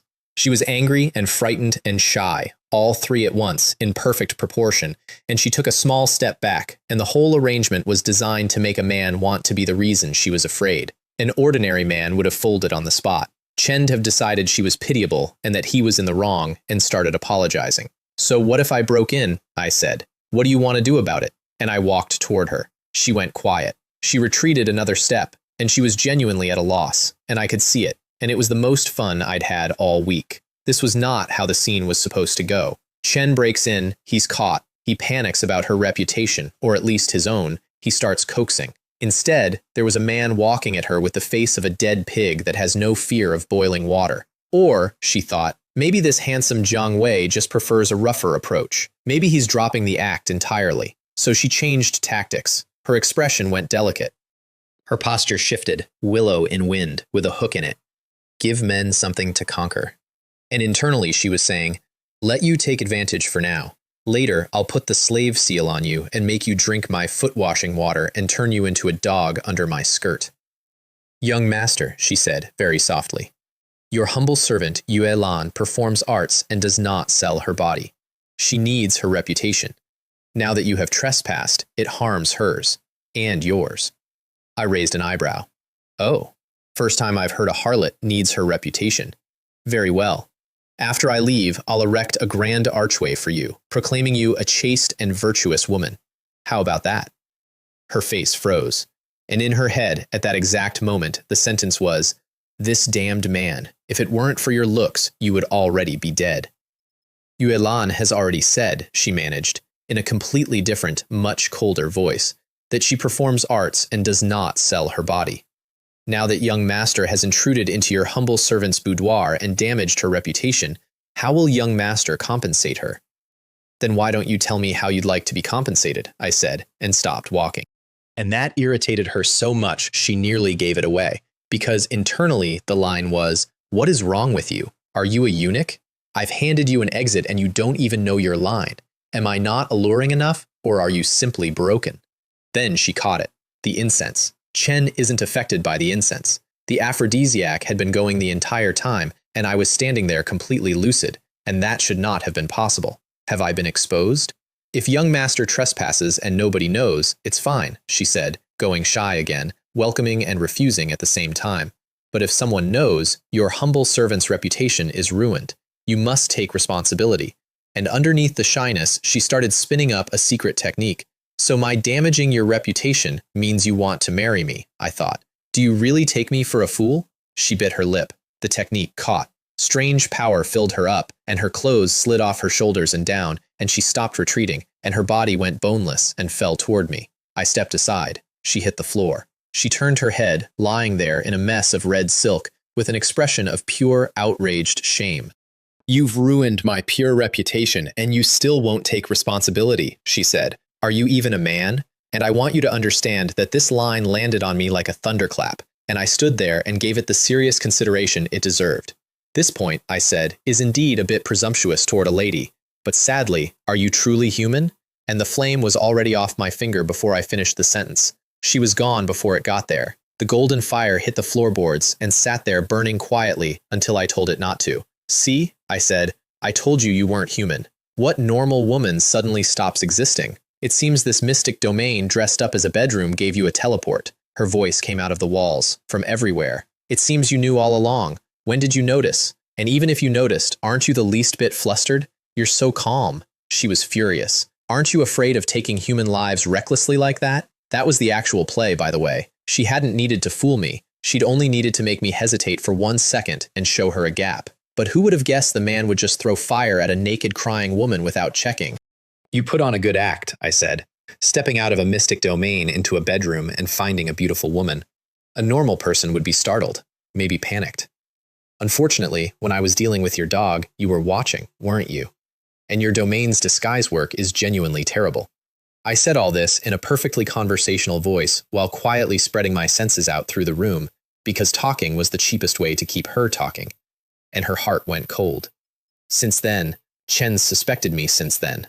Chen noticed me watching. What kind of insight is that? She hadn't shown herself. She was certain she hadn't shown herself. Is it precognition? It seems, young master, she said, recovering, that although your words are crude, your abilities are outstanding. How about we enjoy a night together? A spring dream leaves no trace, and I will naturally let young master leave. She'd swallowed the anger. She was laughing again. Because a rebellious, unmanageable man is exactly the kind that turns the conquest instinct on. Aren't you a weird? I said. Do you actually have that ability? Young master doesn't need to worry about that. I can guarantee it's harmless to you. On the contrary, you can share in extreme bliss. Does young master still want to escape? There's no chance. This is my domain, and its intensity is not a little higher than that good-for-nothings. Your strength is impressive, but you're only Yang Yuan. You cannot break out. so let's just enjoy a night together. She licked her lips on that last line. I think it's better to forget it, I said. I'm not strong enough to handle a living bodhisattva who offers her own body as alms. There was a pause in the dark that I would pay money to have seen her face during. Then she started laughing, that cackling laugh, and it was almost genuine. Young Master Jiang Wei, she said, you are truly interesting. Offering the body as alms, that's not bad at all.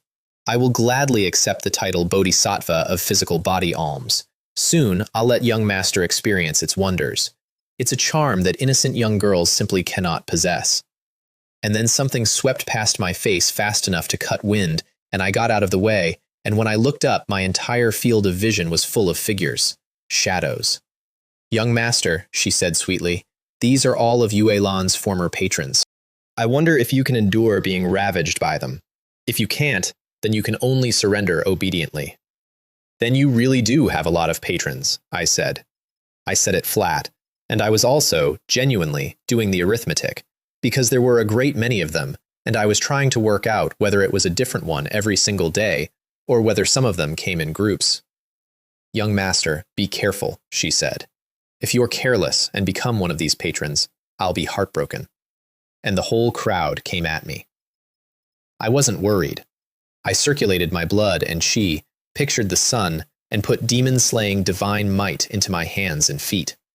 When those shadows touched my fists, they burst like soap bubbles. One punch, one shadow. Over and over. It was the least interesting fight of my life. Murong Ling watched from the dark and smiled, because it was going exactly the way she wanted.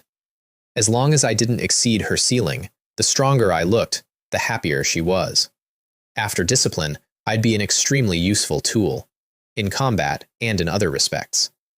But she was missing something. I was doing arithmetic. These shadows were weak.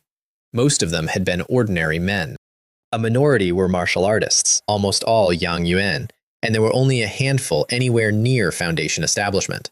The problem was that in here, they regenerated. Endlessly. And endless is how you kill somebody who can beat every individual one of you. Did I actually have to use my real strength? Because if I manifested the sun, even a cheap, low-grade version of it, this domain would come apart. But she'd see it happen, and she would be off this boat and into the river and gone before the light faded, and I would not get to catch her. And she was a weird. Which is to say, she was source power with legs, and I was not going to let that walk. So I made a decision. The shadows kept coming, and I kept punching, and gradually my movements got heavier, slower, sloppier. Nearby in the dark, Murong Ling got noticeably more excited and let out a small breath of relief. Finally. Chen's tired. If he keeps killing at this rate, my accumulated power will run dry. Is this man just stubborn? I looked at the shadows around me like a man who has run out. Then I gritted my teeth, and golden flame came up on my finger, and I flicked it and swept the whole floor clear at once. And as everyone knows, a big move is extremely draining, so afterward I showed signs of fatigue. My feet weren't quite planted. I swayed. They came back. I burned them again. They came back. I burned them again. And after a few rounds of that, I looked terrible. And then, fortunately, they stopped regenerating. I let out a long breath and sat straight down on the floor. In the dark, Murong Ling frowned. She did not quite believe it. A man who had gone that long did not simply run out. She wanted a test, so she split off a wisp of herself, a phantom, and pushed it out of the shadows in front of me. And I was extremely cooperative. My eyes lit up. I pretended to gather my last scrap of blood and chi, put everything into it, and flicked one thread of golden flame, and the phantom burned. Then I slumped. The domain came off. The lamps came up. Second floor of the drunken fragrance brothel, real world, and me on the floorboards gasping like a fish. I stayed there a while, slowly recovering, and that was what finally sold it. She had watched me spend everything, and then spend more than everything, and now I was on the floor with nothing left. So the domain came back up. And Murong Ling walked out of it in red silk, unhurried, elegant, smiling, and stopped in front of me. Young master, are you convinced now? How is that possible? I said, staring at her in shock. You're not dead? My flame absolutely restrains demons and monsters. I was doing my very best work. Oh, is that so? She said. Then that's truly a pity. I am not a weird, nor am I a human in the general sense. Now that one actually surprised me. Not a weird, but she has a mystic domain? That was a genuine hole in my education. There's a saying about regretting how little you read, only when you need it, and I felt it right then, sitting on a brothel floor pretending to be dying. Note to self, go back to the library. Young master, she said, and her voice went soft and awful. Surrender to me, become my person. You can share in ultimate bliss. You can even gain a chance at eternal life, completely transcend low-level beings like humans. And here's the thing, she meant it. She was actually offering. My performance had moved her. She decided I was extremely suitable material for a male concubine, and that even if she took more later, my position would not be shaken. Lord of the harem. That was the offer.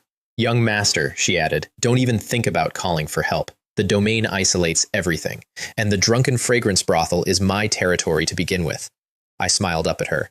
Then tell me, I said, how should I surrender? Her eyes lit up. She hadn't expected me to fold that fast. She'd budgeted for a great deal more effort. There's no need for much effort, she said. Young master only needs to lick my toes. And she extended her foot. This was deliberate. She'd done exactly this to Chen Bo 20 years ago. It wasn't the mechanism. She had other ways to plant a slave seal. This was for her. She wanted the arrogance snapped off first. She wanted me to know that her instructions could not be refused. And I sat there and had a complicated thought, which was, however else I feel about her, she is a famous courtesan of a famous house, and she is extremely good at this specific game.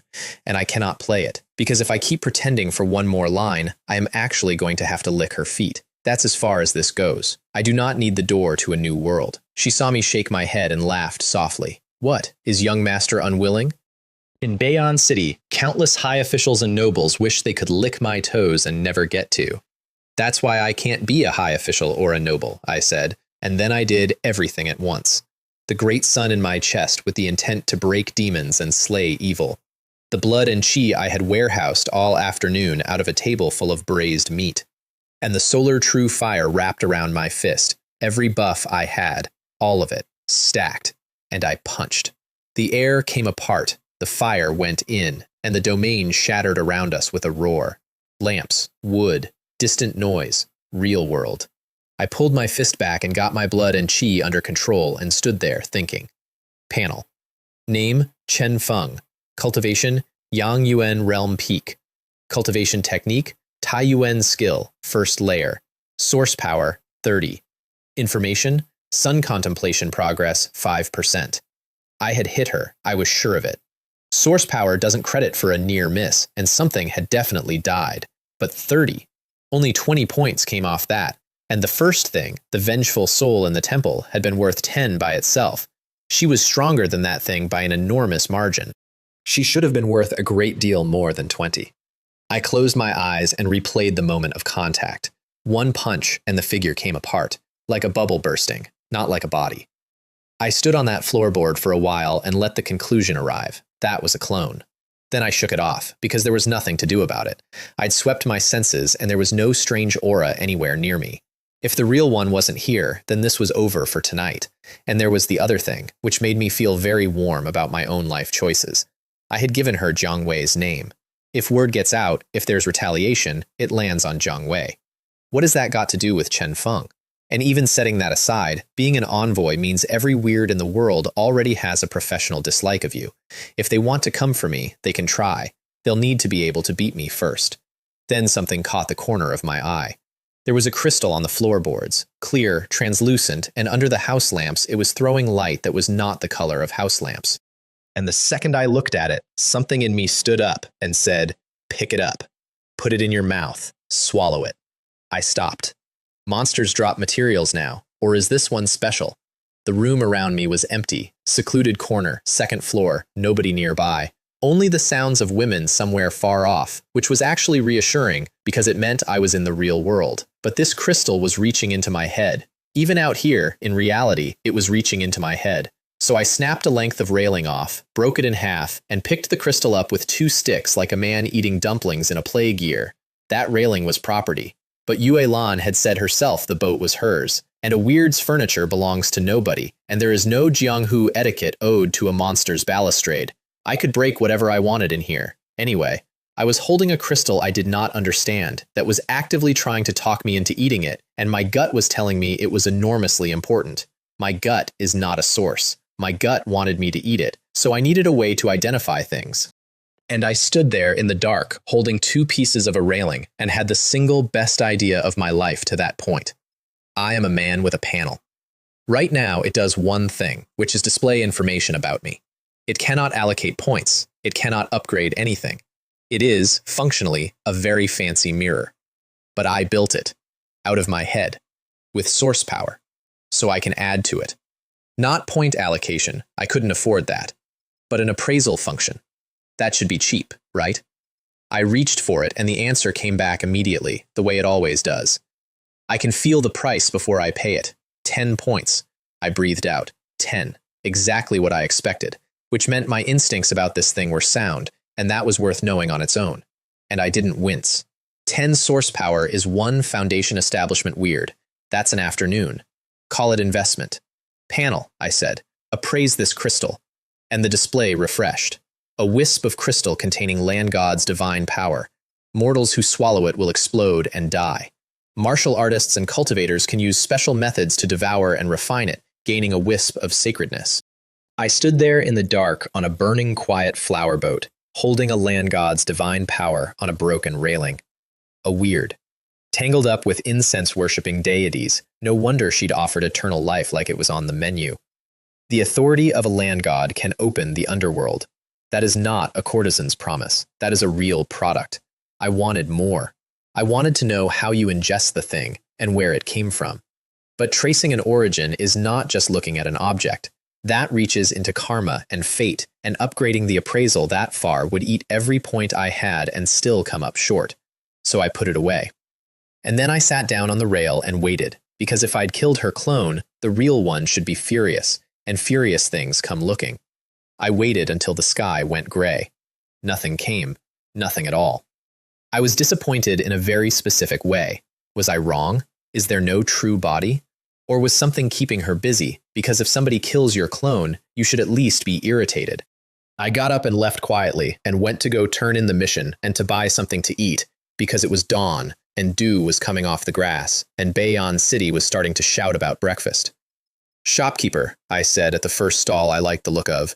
What's good? Honored guest, you've come to the right place. Fresh Dalian Huoshao, straight off the fire. The taste is absolutely superb. Chen wasn't lying either. Here's what I didn't know while I was eating.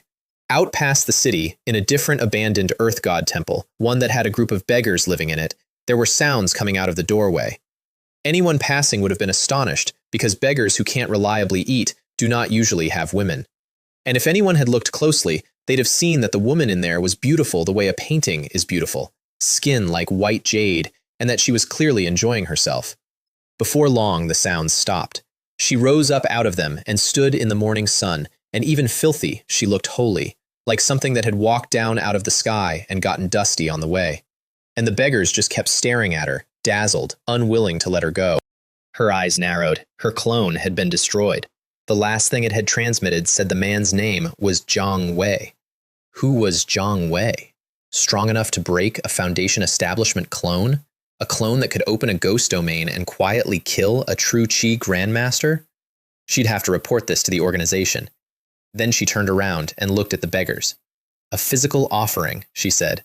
All of you are my honored guests. Come with me now. And illusory figures floated up out of every one of them and folded into her body, and she made a small, comfortable sound. Then she walked out of that temple and waved her hand, and the whole building came down on top of them. I found out about it about an hour later at the inner city gate because there was a man crying at it, a beggar, filthy, on his knees, begging the guards to let him in so he could report to the authorities. Chen had not paid a toll. Chen was a beggar. Getting into the inner city was never going to happen. Where did this beggar come from? Said a guard the size of a wardrobe. Get lost. If you disturb the mood of the inner city masters, you know the consequences. Please, sirs, have mercy. Let me in. My brothers were not crushed to death. Someone must have harmed them. That earth god temple was very sturdy. A crowd gathered. Nobody helped. They discussed it among themselves and watched. Chen was a beggar, lower than a laborer. I'd seen this play before. It runs every few weeks. What a pity the inner city masters are so kind-hearted and cannot bear to see suffering. How could they possibly let people with grievances inside? Don't you know Bayon City is a scene of peace and prosperity? I listened long enough to get the shape of it. There was another abandoned earth god temple out in the near suburbs. It had collapsed that morning. It had crushed the men sleeping in it. This one had been out all night, and so he was alive and screaming about it at a gate.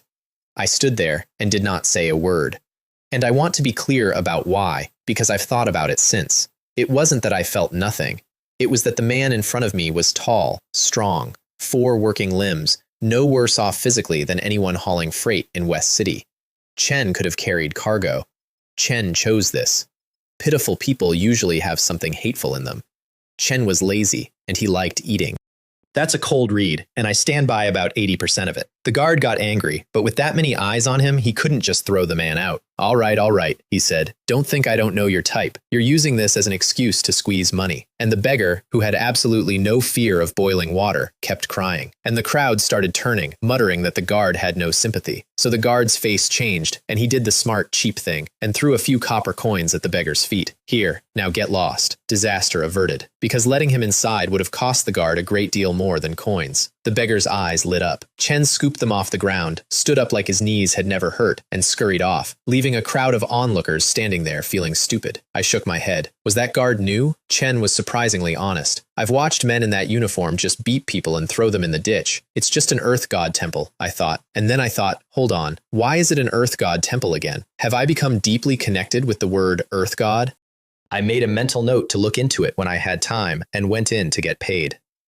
The Hall of Merit had 4 people in it. The clerk was drinking tea with the posture of a retired cadre. Gao Jun, I said. Mission complete. That's his name. When I first heard it, I genuinely wondered if he was some great grand master hiding out in a clerk job under a pun. Chen looked up. Chen got a clear look at my face, and he nearly spat tea across the counter. I raised an eyebrow. What, is it strange to see me? Chen didn't answer. Instead, he looked past me, at the pillars, checking whether the runes had lit up. They hadn't. Then he exhaled and said, Chen Feng, you're actually not dead? I stood there holding a jade tablet full of dead ghost and thought, we are going to have to work on your greetings. I took a mission, I said. Why must I die? Or has something happened that I don't know about? Chen was quiet. Then, did you go to the Great Wave Gang for clues? Yes, and I used the clue, found the culprit, killed him, and recorded the chi. Check it. Chen didn't even look at the tablet. How long were you there? Did you stay the night? Of course not. I stopped briefly and left. Now tell me straight, don't be one of those riddle people. I hate riddle people. It is my least favorite type of person. The Great Wave Gang's main hall, he said. Everyone disappeared overnight. The leader, every hallmaster, all of them, without a trace. My chest went tight. All of them. Disappeared, in this world, means dead. But what does that? What kind of thing empties a compound? Fan Qiang was bone refining. Deep foundation. Chen could hold his own against a blood exchange expert for a while. Chen was not a man you make vanish. And Gao Jun said it out loud so I wouldn't have to. Weird. Chen Feng, he said, and he actually looked shaken. You are truly lucky to have brushed past that grate of terror. I chuckled. I think, perhaps, it was that weird's luck. His face froze. Chen had absolutely no response to that. Internally, he was thinking that this mission had clearly gone too well and made me insufferable, and that I had no idea what rank of thing had done that, and that it was something the division head could not stop and might not survive, and that a newborn calf fears no tiger. Chen was right about most of that. All right, he said, giving up. It's good you're safe. Oh, and the division head said if you came back, go see him. I'd already planned to. Chen recorded the token and gave it back, and I walked out and went to the Elder Jiang's courtyard. And the door opened before I got there, and a person walked out, Jiang Wei. Chen was glowing, genuinely radiant with good fortune. You could see it on him from 20 paces. Then he saw me, and his face went dark for a moment. And then he did math, decided he had already won, and that there was no point in paying attention to a loser, and put the pleasant face back on so smoothly it was almost impressive. Chen fanned himself. I heard you advanced to the Yang Yuan realm recently, he said. Not bad. Congratulations. Keep up the good work. Perhaps in the future you can become a pillar of my Demon Subduing Division. And I raised an eyebrow, because this was new. Historically, Jiang Wei looked at me like he wanted to argue me to death. Historically, he had the face of a man who had smelled something. This was the first time he had ever been generous at me, and generosity from him meant something had shifted. It seems you've also encountered some good fortune recently, I said. Congratulations to you as well. Internally, he snorted so hard I could almost hear it. I am the division head's adopted son and a future innate great grand master. How is a country bumpkin who popped out of nowhere qualified to congratulate me? Chen had, in fairness, spent a year being jealous of me. It ate at him. Why could I call the Elder Jiang, while he had to say division head sir? That form of address meant something. It meant a shorter distance. It threatened his position. And he knew I was better looking than he was, and he knew about the Elder Jiang's aesthetic, and the idea of losing the succession over a face made him want to vomit blood. But that was over. Jiang Haoran had chosen. Chen had the technique. Chen was the winner. Chen knew that after cultivating that technique, he and I were no longer in the same world, one of us in the heavens and one of us in the dust. So he didn't reply. Chen nodded and left gracefully. There was no need to communicate with a country bumpkin. It would only lower his own standing. Somewhere in the back of his head, he'd already worked out that once he took over the Beiyan division, this bumpkin might make a useful tool, serving him diligently until death. I shrugged and let him go. I could guess what had happened. I'm not blind. The Elder Jiang had been watching me for a year and grading me, sometimes approving, sometimes disappointed. And clearly the exam was over and the results were in. And I'll tell you exactly what I felt about it, which is not much. Because whatever opportunity was sitting behind that door was not going to be bigger than the thing I already had. Visualization is the greatest opportunity in my life, and it is not close. And also, practically. Even if I cared, what am I supposed to do?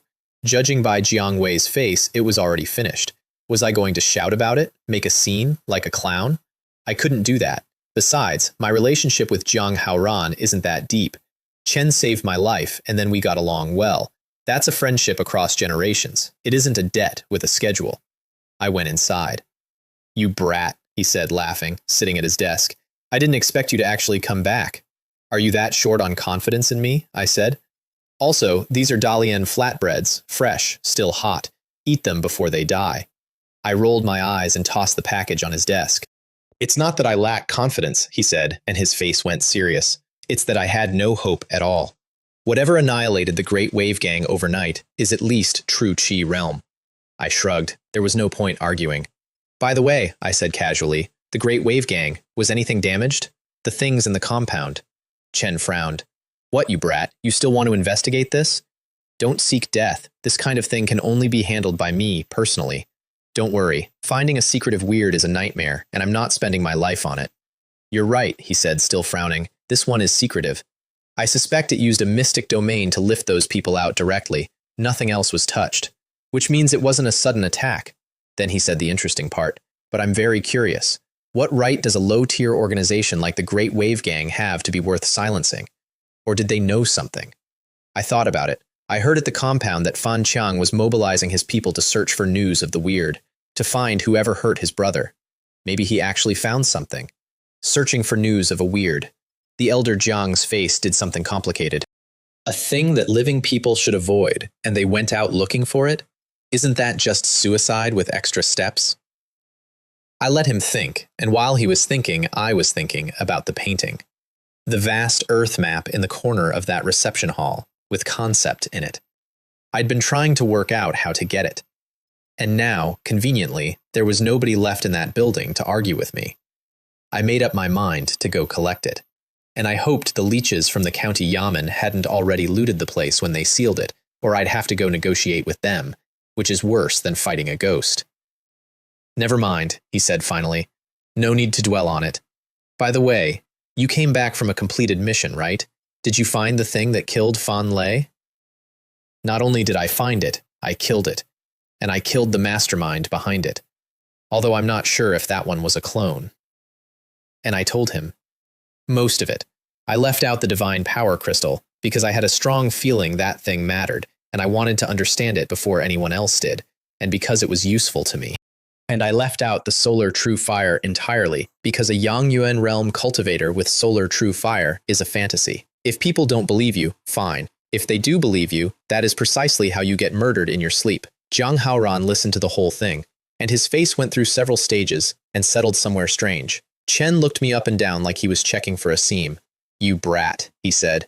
Aren't you just in the Yang Yuan realm? How are you so strong? You're only Yang Yuan, he said again. staring at me like I'd grown a second head.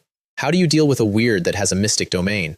Is that so strange? I naturally have my methods. I didn't hide it, by the way, not the visible part. There's a whole tradition here of pretending to be a pig to eat the tiger, and I think it's a bad habit. If you keep pretending, eventually you're just a pig. What I showed was calibrated. Shocking, sure, but still inside the range of the word genius. Explainable. And he sat there and thought about it, and I could watch it happening. Methods. Trump cards. Could it be related to this kid's origins?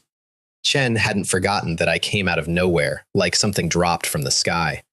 For a while, he'd assumed I was from some reclusive, transcendent noble family, and that was originally why he put me on the shortlist at all. Then he watched me for a year and overturned it because my aptitude was so aggressively average.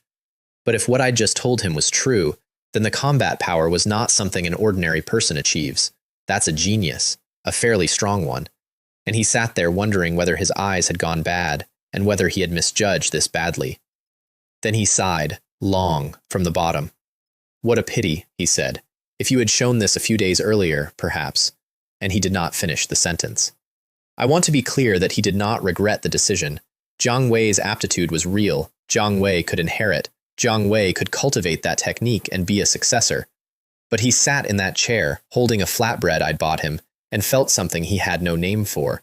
Because if he'd known this a few days ago, would the outcome have been different? Would there have been a brighter road, an unpredictable one? There's nothing to regret, I said. Everyone has their own destiny. I was neither flattered nor alarmed, and I said it in a tone that closed the subject, and he let me. Forget it, he said, shaking his head. Let's not talk about this anymore. And underneath that, he had a small, ugly, private thought, which was that maybe I wouldn't be limited to this, and that if that were true, then giving me his technique might actually have been demeaning to me. Which is, I think, the closest thing to an apology that man knows how to make. I suggest you send people to seal off the drunken fragrance brothel, I said. That's troublesome, he said, frowning. It isn't in my jurisdiction. It has to go to the county yamen. Because the reason the division stands where it stands, untouchable, is first that we are the most powerful, violent institution in Great Chen, and second that we genuinely, truly only subdue demons and touch nothing else. Rules are dead. People are alive, I said. That boat is that weird's territory. Anything connected to a weird, what does it matter if it's sealed? And he got a headache in real time. Because if it were an ordinary brothel, he could have done it. But that was the drunken fragrance brothel, and its quiet influence was significant. And the third floor, with all its arrangements, had hosted essentially every dignitary in Bei'an City. Seal that, and a great many important people would be displeased, and connections would start moving, and somebody would write to the general division about him. I'll think about it more, he said. If possible, I'd rather leave it untouched. After all, you said the female weird was likely a clone. We can use the boat to draw out the main body. And I let it go, because I'd figured it out by then, and I want to be honest about the conclusion I came to sitting in that room. The elder Jiang was slacking off. Not out of cowardice, out of exhaustion, and arithmetic, and 30 years of losing people. But the county yamen slacks off and stops people reporting officials. The division slacks off and only subdues demons. Nobody handles anything. I would not be surprised if this dynasty simply fell over one afternoon. I genuinely do not know what the great Chen emperor is thinking, whether he can't see it or whether it's on purpose. I reined that in fast because I was a man with 30 source power and no business having national opinions. Once I'm strong, then I'll think about helping the world. We talked a while longer, and then I left and went straight for West City.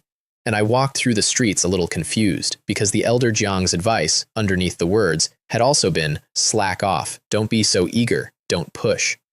Was it really just that the losses have been that bad?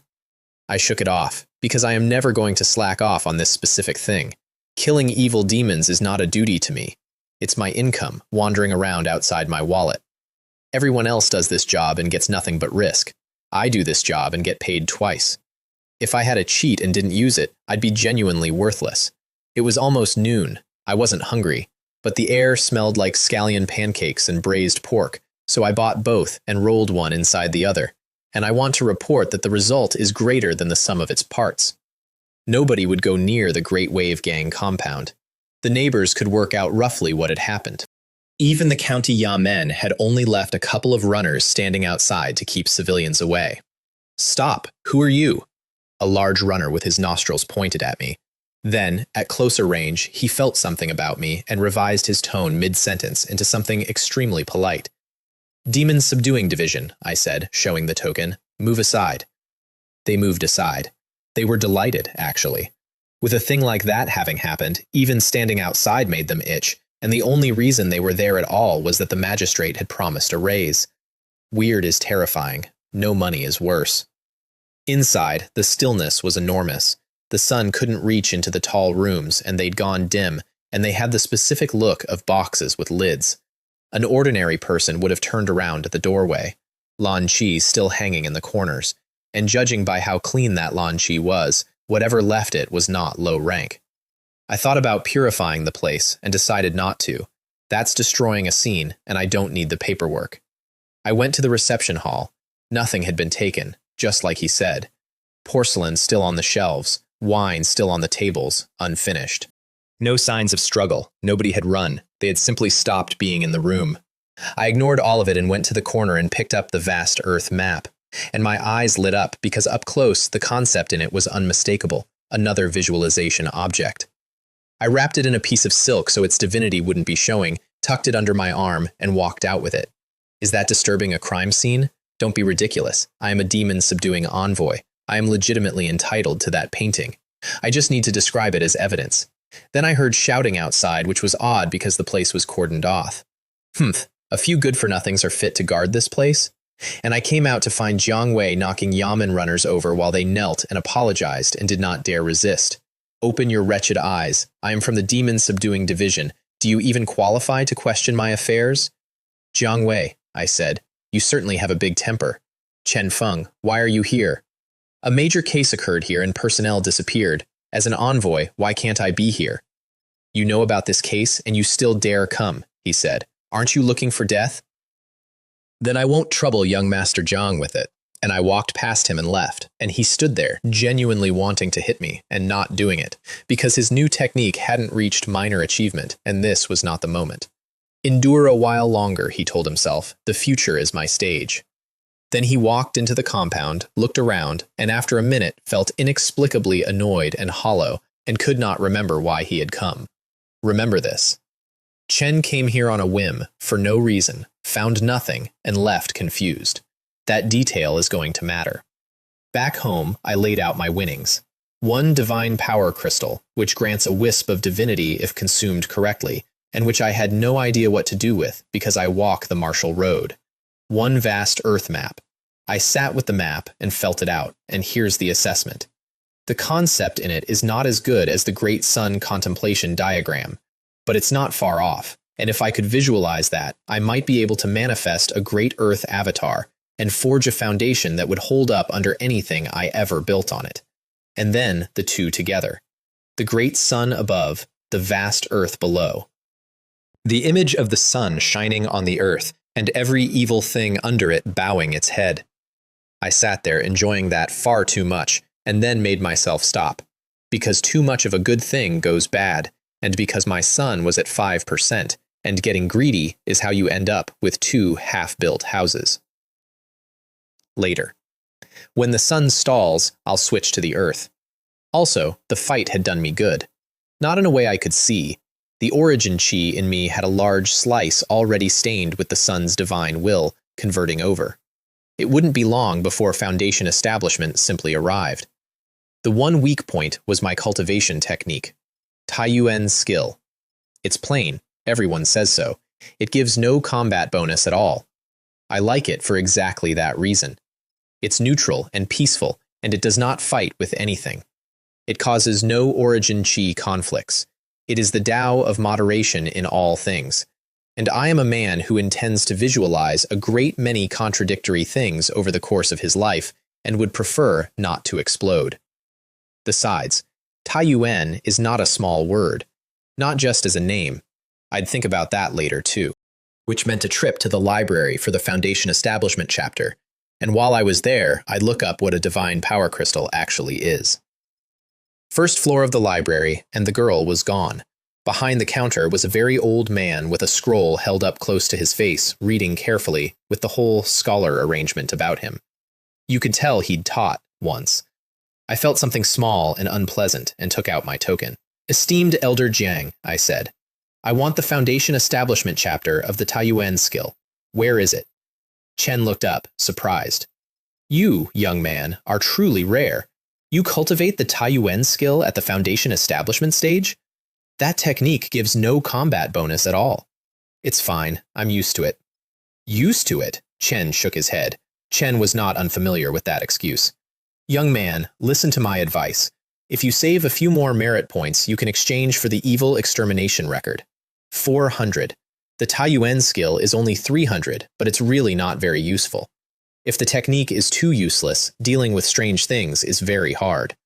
Then, without any warning, my child was like that, too frugal. In the end, I had to trouble these old bones to come back and be a librarian. And he kept going, drifting into memory, talking about nothing, the way old men do when a subject has a hole in it. I let him finish. Elder Jiang, I said, why don't you check how many merit points are in my token first? Chen blinked. Chen checked. Chen went quiet. Chen had me down as a poor young man. It was over 1,000. Alas, he said, it seems I was being presumptuous. It's nothing. It's understandable. Your words were a bit long-winded, Elder Jiang, but they were concern. Enough, enough. At my age, I don't need to save face.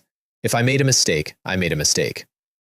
I nodded and went upstairs, and behind me, he sighed and thought about how nice it must be to have money and not treat merit points like merit points. 1,000 could buy a blood exchange technique, a true chi technique even. What was this young man thinking? And I went up the stairs thinking a different sentence, which was, the white-haired sending off the black-haired. That's the phrase, in this world, for a parent burying a child. Because his only granddaughter was the girl who used to sit at that counter and roll her eyes at me, and she had taken a mission 3 days before I did, and I had put her into a wall on the second floor of a flower boat and then burned somebody else for it, and this old man was here, doing her job. Chen did not know. I did not tell him. I'm not going to pretend that was kindness. I didn't tell him because there was no version of that conversation that ended with him better off. This world offers one explanation for every tragedy in it, and the explanation is that we were not strong enough. It's true. It also does absolutely nothing for anybody. Third floor. The cultivation techniques are all behind restrictions that glow different colors. White, green, purple, gold. The colors mean nothing. They are there to fool you. Golden legend does not exist. I know because I fell for it once. I grabbed something with a beautiful gold light on it, and it turned out to be a manual on postnatal care for sows. Southeast corner. Taiyuan skill. Thick with dust. Nobody had traded for it in a very long time, and the old man downstairs had a real point. In a world crawling with evil demons, using this in Foundation Establishment, the realm where you sharpen yourself into a weapon is close to suicide. Your origin chi ends up with no offensive quality at all, and to certain things you become a tonic. I did not care. Being ordinary is good. Ordinary means nothing sticks out, and it accommodates everything. I intend to use this as a base and deduce forward until it takes every river into one sea and evolves up to the level of a concept. Something like the primordial golden chapter, or the Tai Ching jade seal. For anyone else, that's a daydream. For a man with a cheat, that's a schedule. Then I did the actual work, which was searching the third floor for anything at all about divine power crystals. And there was nothing. Nothing. Not a page. And that stopped me cold, because logically, the Demon Subduing Division, a special organ of Great Chen, should have material on incense deities. It's their business. It's adjacent to their entire business. But there was not one book on incense deities in that building. Everything was evil demons and weird. Is the Demon Subduing Division truly only subduing demons? Or has information about incense deities been erased by a very large hand? I thought about asking the Elder Jiang, and I decided not to, and I want to be precise about why. Because it wasn't distrust, it was that my trust in him had a size, and this was bigger than the size. If my cultivation were level with his, both true chi realm, I could put my cards on the table and we could look at them together. That's the version of that friendship I want. Right now, I'd just be handing him a secret and hoping. So I went down and traded for the Taiyuan skill, And while the old man was doing the paperwork, I did the other thing, which is that I chatted. Idly, casually, steering. The Earth God Temple in the suburbs collapsed again, I said. Killed a few people. Why doesn't the county yamen do anything? It's a place of worship for common folk, after all. Chen smiled and shook his head. You know Guo Bo, the magistrate of this city. When he first took office, he demolished an Earth God Temple, directly. How could he possibly repair one? Never mind the ones outside the city or in the suburbs. Even the largest Earth God Temple inside the city has a handful of worshippers left. And I stood there with my token in my hand and had a very strange feeling. Because the ancient great affairs of any state are sacrifice and war. And this world has actual incense deities in it. Neglecting sacrifice here is not laziness, it's a policy. Great Chen has no policy of demolishing temples, so why did a brand new magistrate walk in and knock one down on day one? And there's a second thing, which had been bothering me since a beggar cried at a gate. Baiyun City is a county town, and it has an absurd number of Earth God temples. Inside the walls, in the suburbs, out past them. More than the prefectural capital of the entire northern prefecture has. That is not normal. Chen saw my interest and immediately stopped being helpful. These things happened 20 years ago, he said, waving it off. How could an old man like me remember so much? 20 years ago. That's the second time that number had come at me in a week. I let it go, because pushing would have looked exactly like what it was. Elder Jiang, I said, I'll take my leave. And he watched me walk out, and something moved behind his cloudy eyes. That young man is interested in what happened 20 years ago, he thought. Could he be the successor old Jiang chose? Then he shook it off, because there was no room in his head for other people's business. The node was approaching, the tide was coming, and his only granddaughter had died at the hands of a weird. So there was nothing left to consider. Chen only wanted to kill more of them in whatever time he had. Chen looked up at the sky, which was clear and calm, and he thought he could see her in it. I went home and shut the door for the second time. That night, somewhere in Baiyun City, in a place that was not exactly a place, there was a meeting. Murong Ling was there, draped in gauze, on display, and every other presence in that room kept its eyes down and did not look at her, because she was beautiful and seductive, and she ate people. The time for the gathering has finally arrived, she said. Who wants to enjoy themselves with me? All right, quiet down, said another voice. Let's discuss serious matters. That one had weight. The whole room flattened. She rolled her eyes and settled. Since we're on serious matters, she said, let me start. Does anyone know someone named Jiang Wei? Jiang Wei said something in the shadows, in a voice like a rusty hinge. What relationship does he have with Miss Murong? She actually blushed. Perhaps, she said, he is my future husband. After all, he did ruin one of my clones. And the entire room quietly thought the same thought. Who had the guts? Isn't he afraid of this madwoman? If any of you can find news of young Master Jiang Wei, she said, I will reward you handsomely. Cultivation resources. Or myself. I will not refuse. She was giggling, and every presence in that room felt its scalp crawl, and a wave of pity for a man they had never met. What if it's a fake name? Said a rough voice belonging to somebody extremely careful. Then I have no choice, she said pleasantly. If it's fake, it only means the people named Jiang Wei were simply too lucky. Surname Jiang, given name Wei, said the rusty hinge. There's only one person in Baiyun City with that name, Jiang Wei, the adopted son of Jiang Haoran, the director of the Demon Subduing Division. So, Miss Murong, do you have the guts? She paused. Then she licked her lips with a tongue that was too long. How interesting. I've always wanted to taste old Jiang Haoran's flavor. And now I have the chance to taste his adopted son too. Ghost Elder, thank you for the information. What do you want? Or would you like to choose my body? And the thing called Ghost Elder shivered, because his old bones could not survive that, and asked for souls instead, since he had new puppets that needed feeding. Puppets, said a majestic voice. You were too reckless. Wiping out an entire family inside the city. That has probably caught Jiang Haoran's attention. It's nothing. The node is approaching and the tide is coming. His division can barely protect itself. Business concluded around the room, and then the majestic voice again. The node is approaching. I hope everyone will behave and await the first outbreak. After that, it will be our world. Good. This gathering is over. The dark around Murong Ling brightened, and it turned out she'd been standing the entire time in a beautifully appointed young lady's bedroom in the inner city with her foot on the original owner of the room. "My dear," she said, "I've come. Bayon City has no curfew, so even at midnight there are people on the streets and lamps in the windows." Jiang Wei, smelling of wine, was walking home. Chen was in an excellent mood. Chen had the technique he'd wanted his entire life, and he'd also been extremely successful in love that evening, and a certain Miss Ru Ling had called him an earthly overlord. His future was bright. Chen turned onto a stretch with no lamps, but the moon was full and high, and there was a certain charm to it. Chen stopped. A woman had come into his view. "I am Yue Lan," she said. "Greetings, young Master Jiang." She smiled beautifully, and privately she was thinking that this Jiang Wei was quite handsome, and that even if he wasn't the one, the trip wouldn't be wasted. "Yue Lan," he said, laughing, "the missing courtesan from the drunken fragrance brothel." "Indeed, truly a beauty. Come to my side, young master." And he stumbled toward her. Her gauze slipped off her shoulders.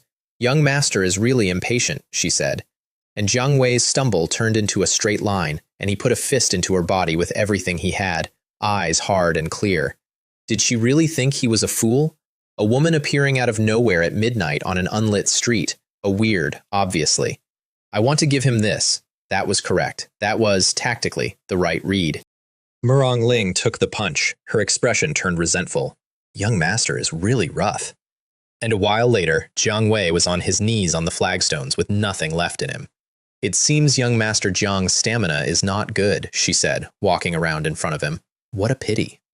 And he was terrified, because after the first hit, he had not been able to touch her once. No, Chen could not die here.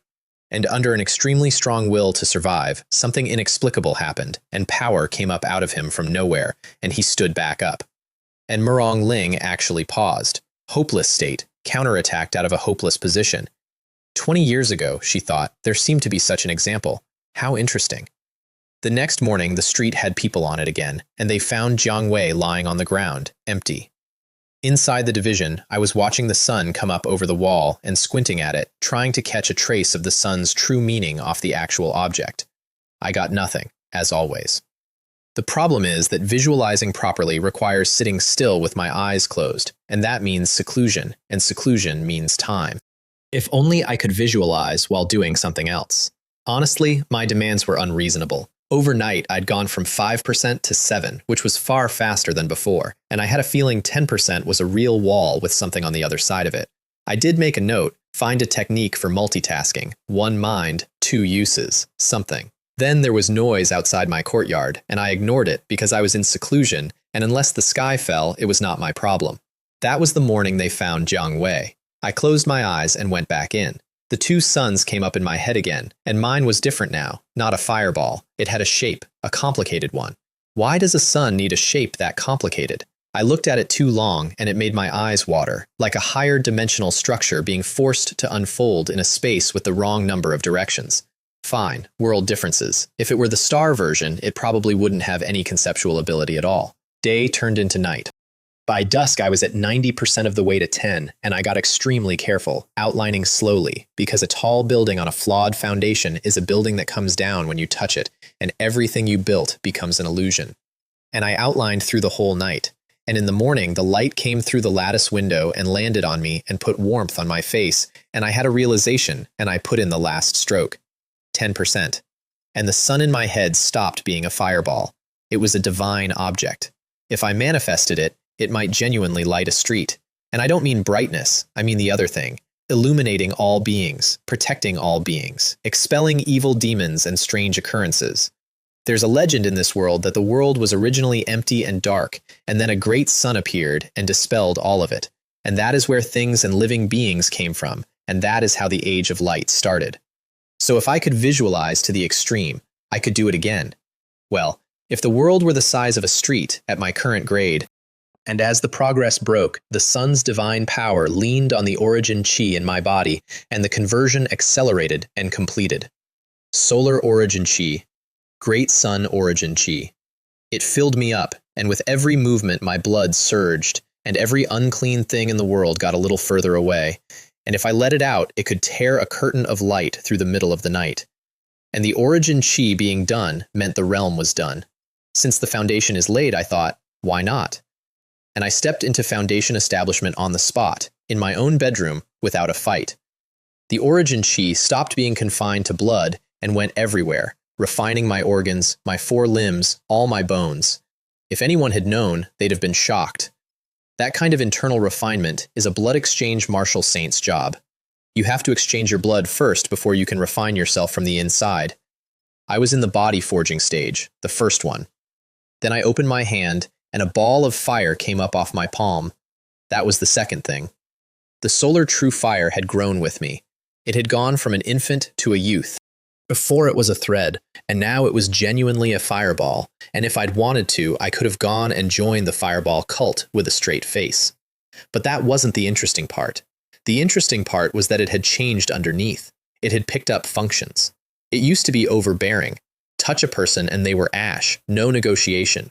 Now I could control it. I could make it burn or not burn, and it could nourish. Flame that feeds vitality. I sat there and questioned that for about a second before I accepted it, because flame carries the origin of civilization in it, and the sun's whole job description includes shining on all things and making them grow. Where did my fire come from? The sun. So of course it can.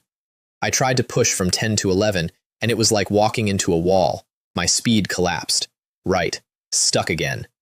And this kind of stuck does not come out with more sitting. This one comes out by going outside and doing things, which is exactly how it went last time. Which brought me back to the multitasking problem.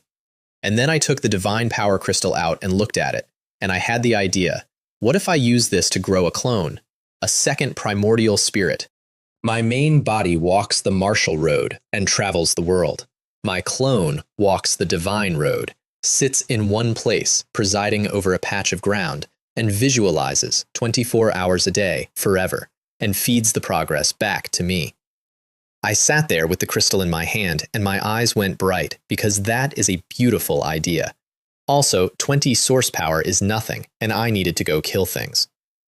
I pushed the door open, and the air came in, and I felt fantastic.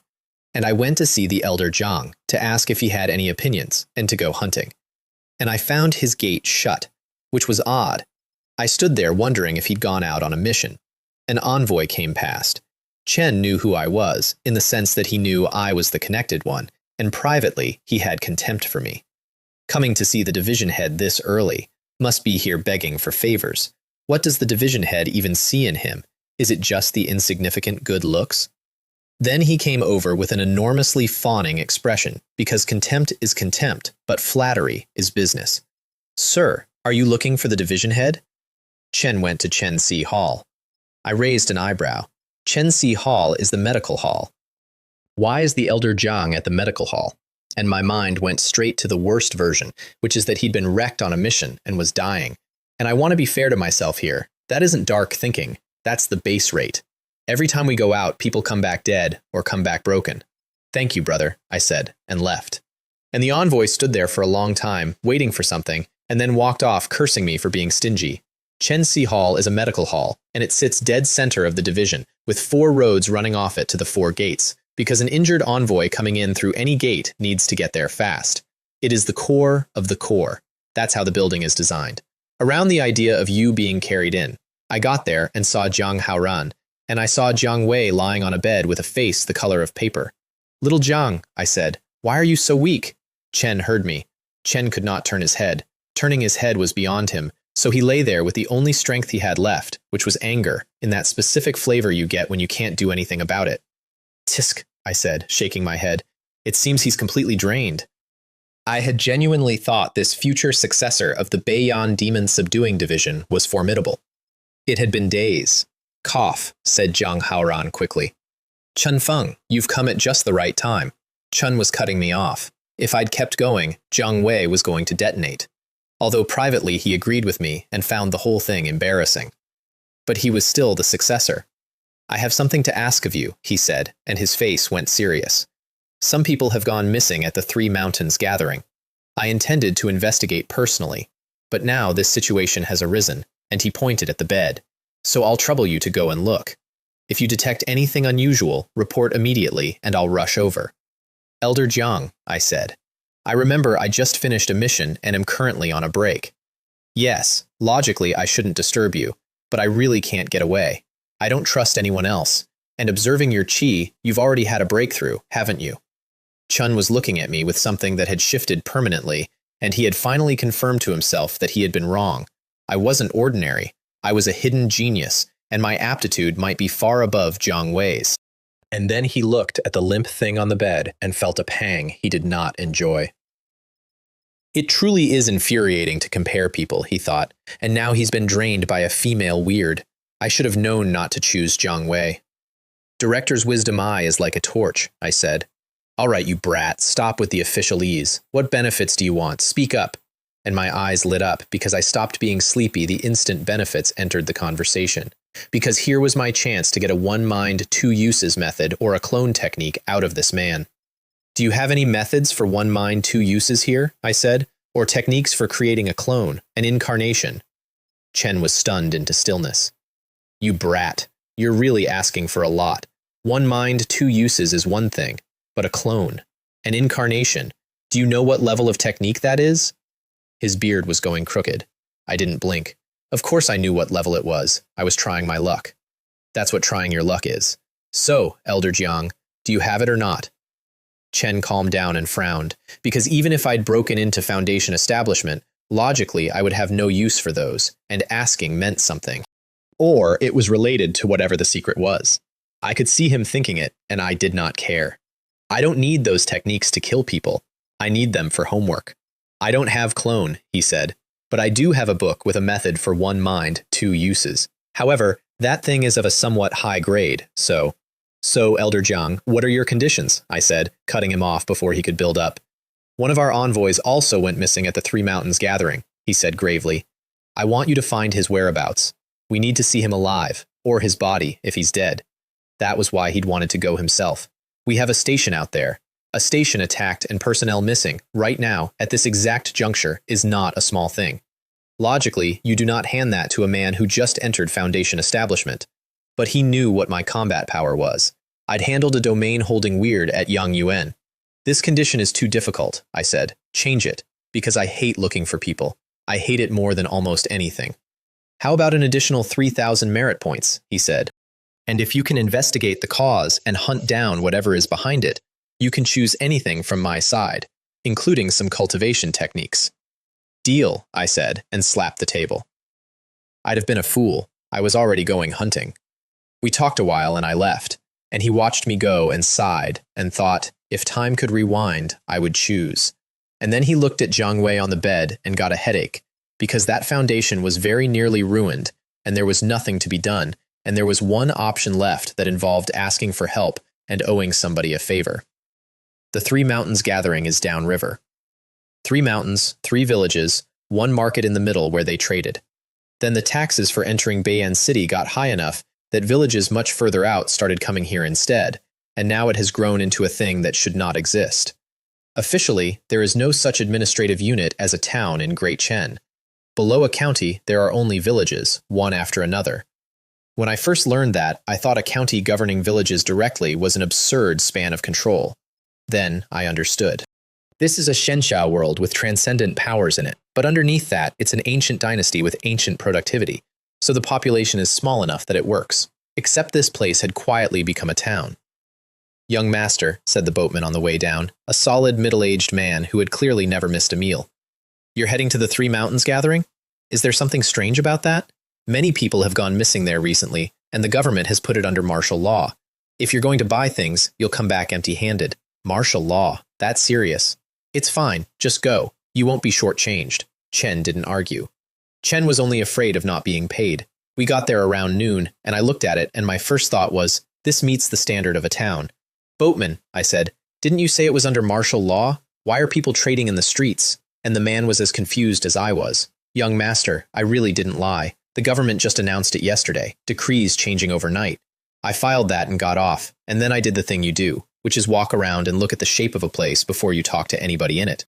And the shape confirmed it. The roads were interconnected and straight, almost no curves, exactly like Bei'an City. And the order was excellent, which no civilian trading post has. If nobody from Bei'an City had contributed to building this, I'll eat the map. Not to mention the real reason it exists. No taxes. An enormous volume of trade and no taxes, and the government has never shut it down. Think about how deep that water has to be. I did not care. I was there to kill things, not to make money, and the depth of the water was irrelevant unless somebody in it was collaborating with the weird, in which case I'd cut them down one at a time. Because when the Demon Subduing Division says you're involved with the weird, you're involved with the weird. That is genuinely how overbearing we are, and I have never once pretended otherwise. Then I sat down at a food stall because it was noon. "Shopkeeper, what have you got?" "This, young master," said the stall owner, a quick-eyed young man who had correctly priced my clothes, "I recommend the braised pork, soft, tender, and the braising liquid is a secret recipe with a medicinal aroma. It's an absolute at this gathering. Add a bowl of cold noodles, and it's amazing. Then I'll have that." While he worked, I asked about the martial law. "Young master, you don't know," he said. "How can the government manage the Three Mountains gathering? This place is controlled by the Flying Cloud Commerce Guild. What can the government do by declaring martial law? If it blocks the guild's revenue, they'll ignore it just the same. And in my humble opinion, the martial law is the government wanting a cut. People disappearing? People have disappeared here before. Why declare martial law now? Maybe the government feels the gathering pays no taxes, and they're envious of silver they can't touch." Chen said all that with real contempt while ladling soup.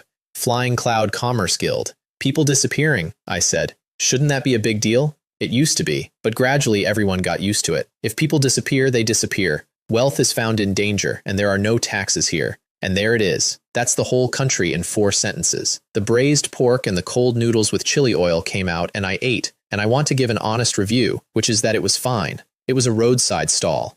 Unless you're extremely lucky, roadside stalls are not especially bad and not especially good, and this was squarely both. As I was leaving, he leaned in. "Young master, you seem new. Be careful. Things haven't been peaceful." "Thank you," I said. And then, because I'm me, "By the way, shopkeeper, add a few more nutmegs to your braising liquid next time. The aroma will be richer." And I left without looking back. The division station had a plaque with the characters "Demon Subduing" on it, in a strong, flowing hand, far better than the one in Bayon City, which tells you something about the Elder Zhang that I already knew. Inside the courtyard, 2 young men in trainee uniforms were sweeping leaves with the energy of 2 men who had been sweeping leaves for years. I wasn't in uniform, but my clothes did the work, and they were immediately respectful. "Young master, who are you looking for?" "Lord Zhang?" "Lord Zhang has been missing for a while." "Lord Zhang? That would be the envoy." Zhang. "Where was Zhang last seen?" I said, which made them stop because I'd used his name flat, with no title on it. "And who does that?" "This young master. You are." I showed the token, and it caught the sun, and both of them went down on one knee. "Trainee Chen Yu. Trainee Zheng Min.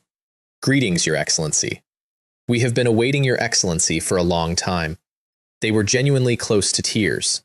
Somebody from Bayon City had finally come. "Get up. Tell me what's been happening and where Zheng was last seen." They looked at each other, decided I was a man of action, and started talking. And then somebody kicked the front gate off its hinges. "Zheng Min, get out here. It's time to pay back the money." Zheng Min's face went white in one motion. 5 men walked into the courtyard. 4 of them were enormous, all at peak Yang Yuan. The one in the middle wore a green robe and looked like a steward and had already reached Foundation establishment. "Zheng Min, it's only right to pay your debts. Don't think that because you're with the Demon Subduing Division you can default. My Flying Cloud Commerce Guild is not that easy to bully." "Manager Chen," said Zheng Min, "wasn't it agreed you'd give us a few more days?" "Heh. The agreement states the repayment date in black and white. Do you still intend to default?" "But I discussed it with you and you agreed." "Oh, really? Where's the evidence?" "Produce it, and I'll leave immediately." "Aren't you bullying people? You clearly saw that my uncle went missing and came to oppress me." Zheng Min went red saying that, and the only reason he said it at all was that I was standing there. Uncle Zheng. So this trainee was the missing envoy's nephew. "Zheng Min," I said, "what exactly is going on?" Manager Chen narrowed his eyes, because he'd clocked me at the start and written me off as not division based on the clothes, and now he was revising. "May I ask who this young master is?" he said, and bowed and smiled. "A businessman." The instant there was risk, the tone changed. I ignored him and kept looking at Zheng Min until Zheng Min cracked and told me, and by the end, I had exactly 2 words in my head, which were, "serves him right." Zheng Min and his uncle shared a temperament. They gambled, they were addicts, and they were bad at it, and being bad at it did nothing to the appetite, so the debt grew. Zheng wasn't brainless about it. The debt stayed inside what his salary could carry. But now he was missing, and Jung Min was a trainee on a trainee's pay. So the guild came to collect. Humph, said Manager Chen. It seems Jiang Min is a sensible person and hasn't exaggerated. It's only right to pay your debts. Chen was saying that at me. Please, young man, do not get hot-headed about justice and ruin my guild's important business. So that's how it is, I said. Then I won't inconvenience myself by asking about it. Because I hate gambling addicts. In this world and the last one. Of all the categories of ruined person, they are the one I have the least patience for. Jiang Min's face went stiff. Chen had expected the adult from Bei'an City to uphold justice.